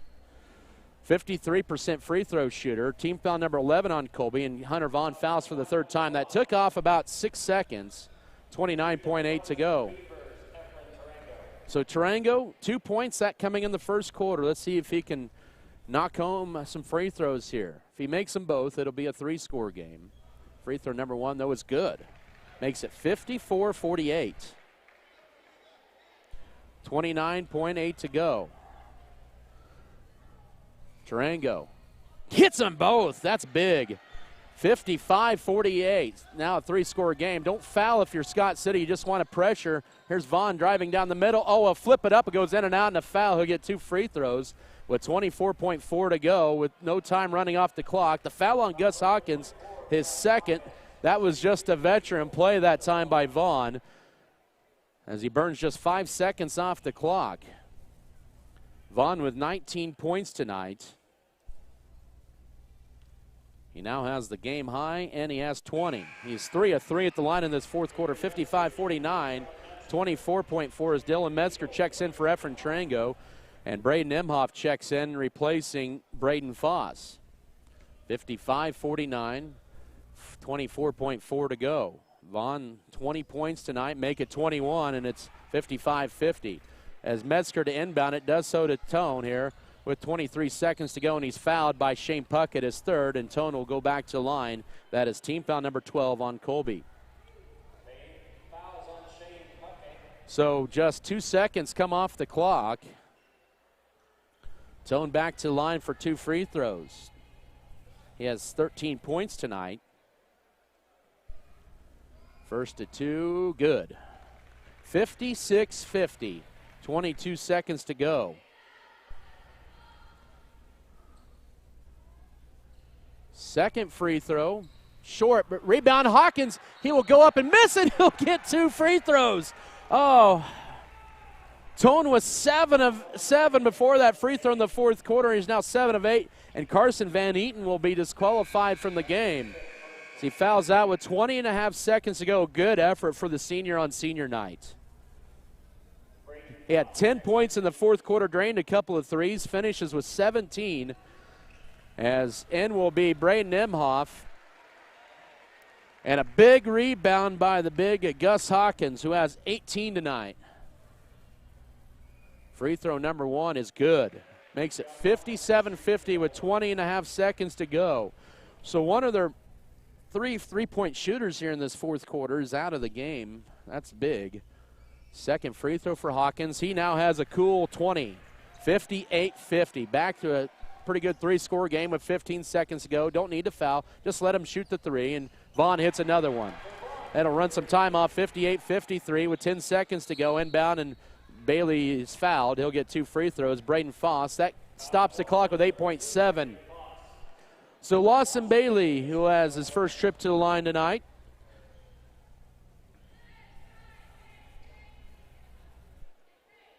Scott City's been money in the fourth quarter at the line. Bailey hits the first. 59-53, 8.7 to go. The second free throw will give Scott City a 3-possession game, and we're early in the game, and Bailey hits it.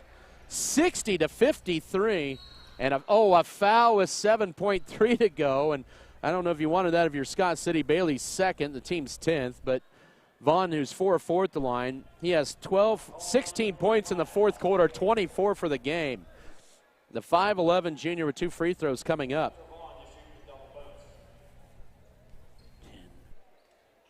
Scott City is 15 of 16 at the line in the fourth quarter. Colby's been pretty good as well as Vaughn hits at 60-54, 7.3 left. He is 5 of 5 in the fourth quarter. Colby is 7 of 7 at the line in this final period, 10 of 14 for the game. Oh, he made that. I don't think he tried to make it, but he unintentionally made it, unfortunately for Colby. Inbound in. Weathers will just hang on to it. He'll drive in, bounce pass to Hawkins, and he will try to dunk it. Oh, he missed it, but saved it to play. Hawkins will be stopped. They'll call the foul, but that is it. Scott City somehow survives a late surge by Colby, and the Beavers snap a 6-game losing streak to the Eagles. 60-55. The Beavers 9-10 on the year, 3-2 on the conference. Colby 7-11 overall. They're 1-3 in league play. Post-game show to begin in 3 minutes. This is Beaver basketball.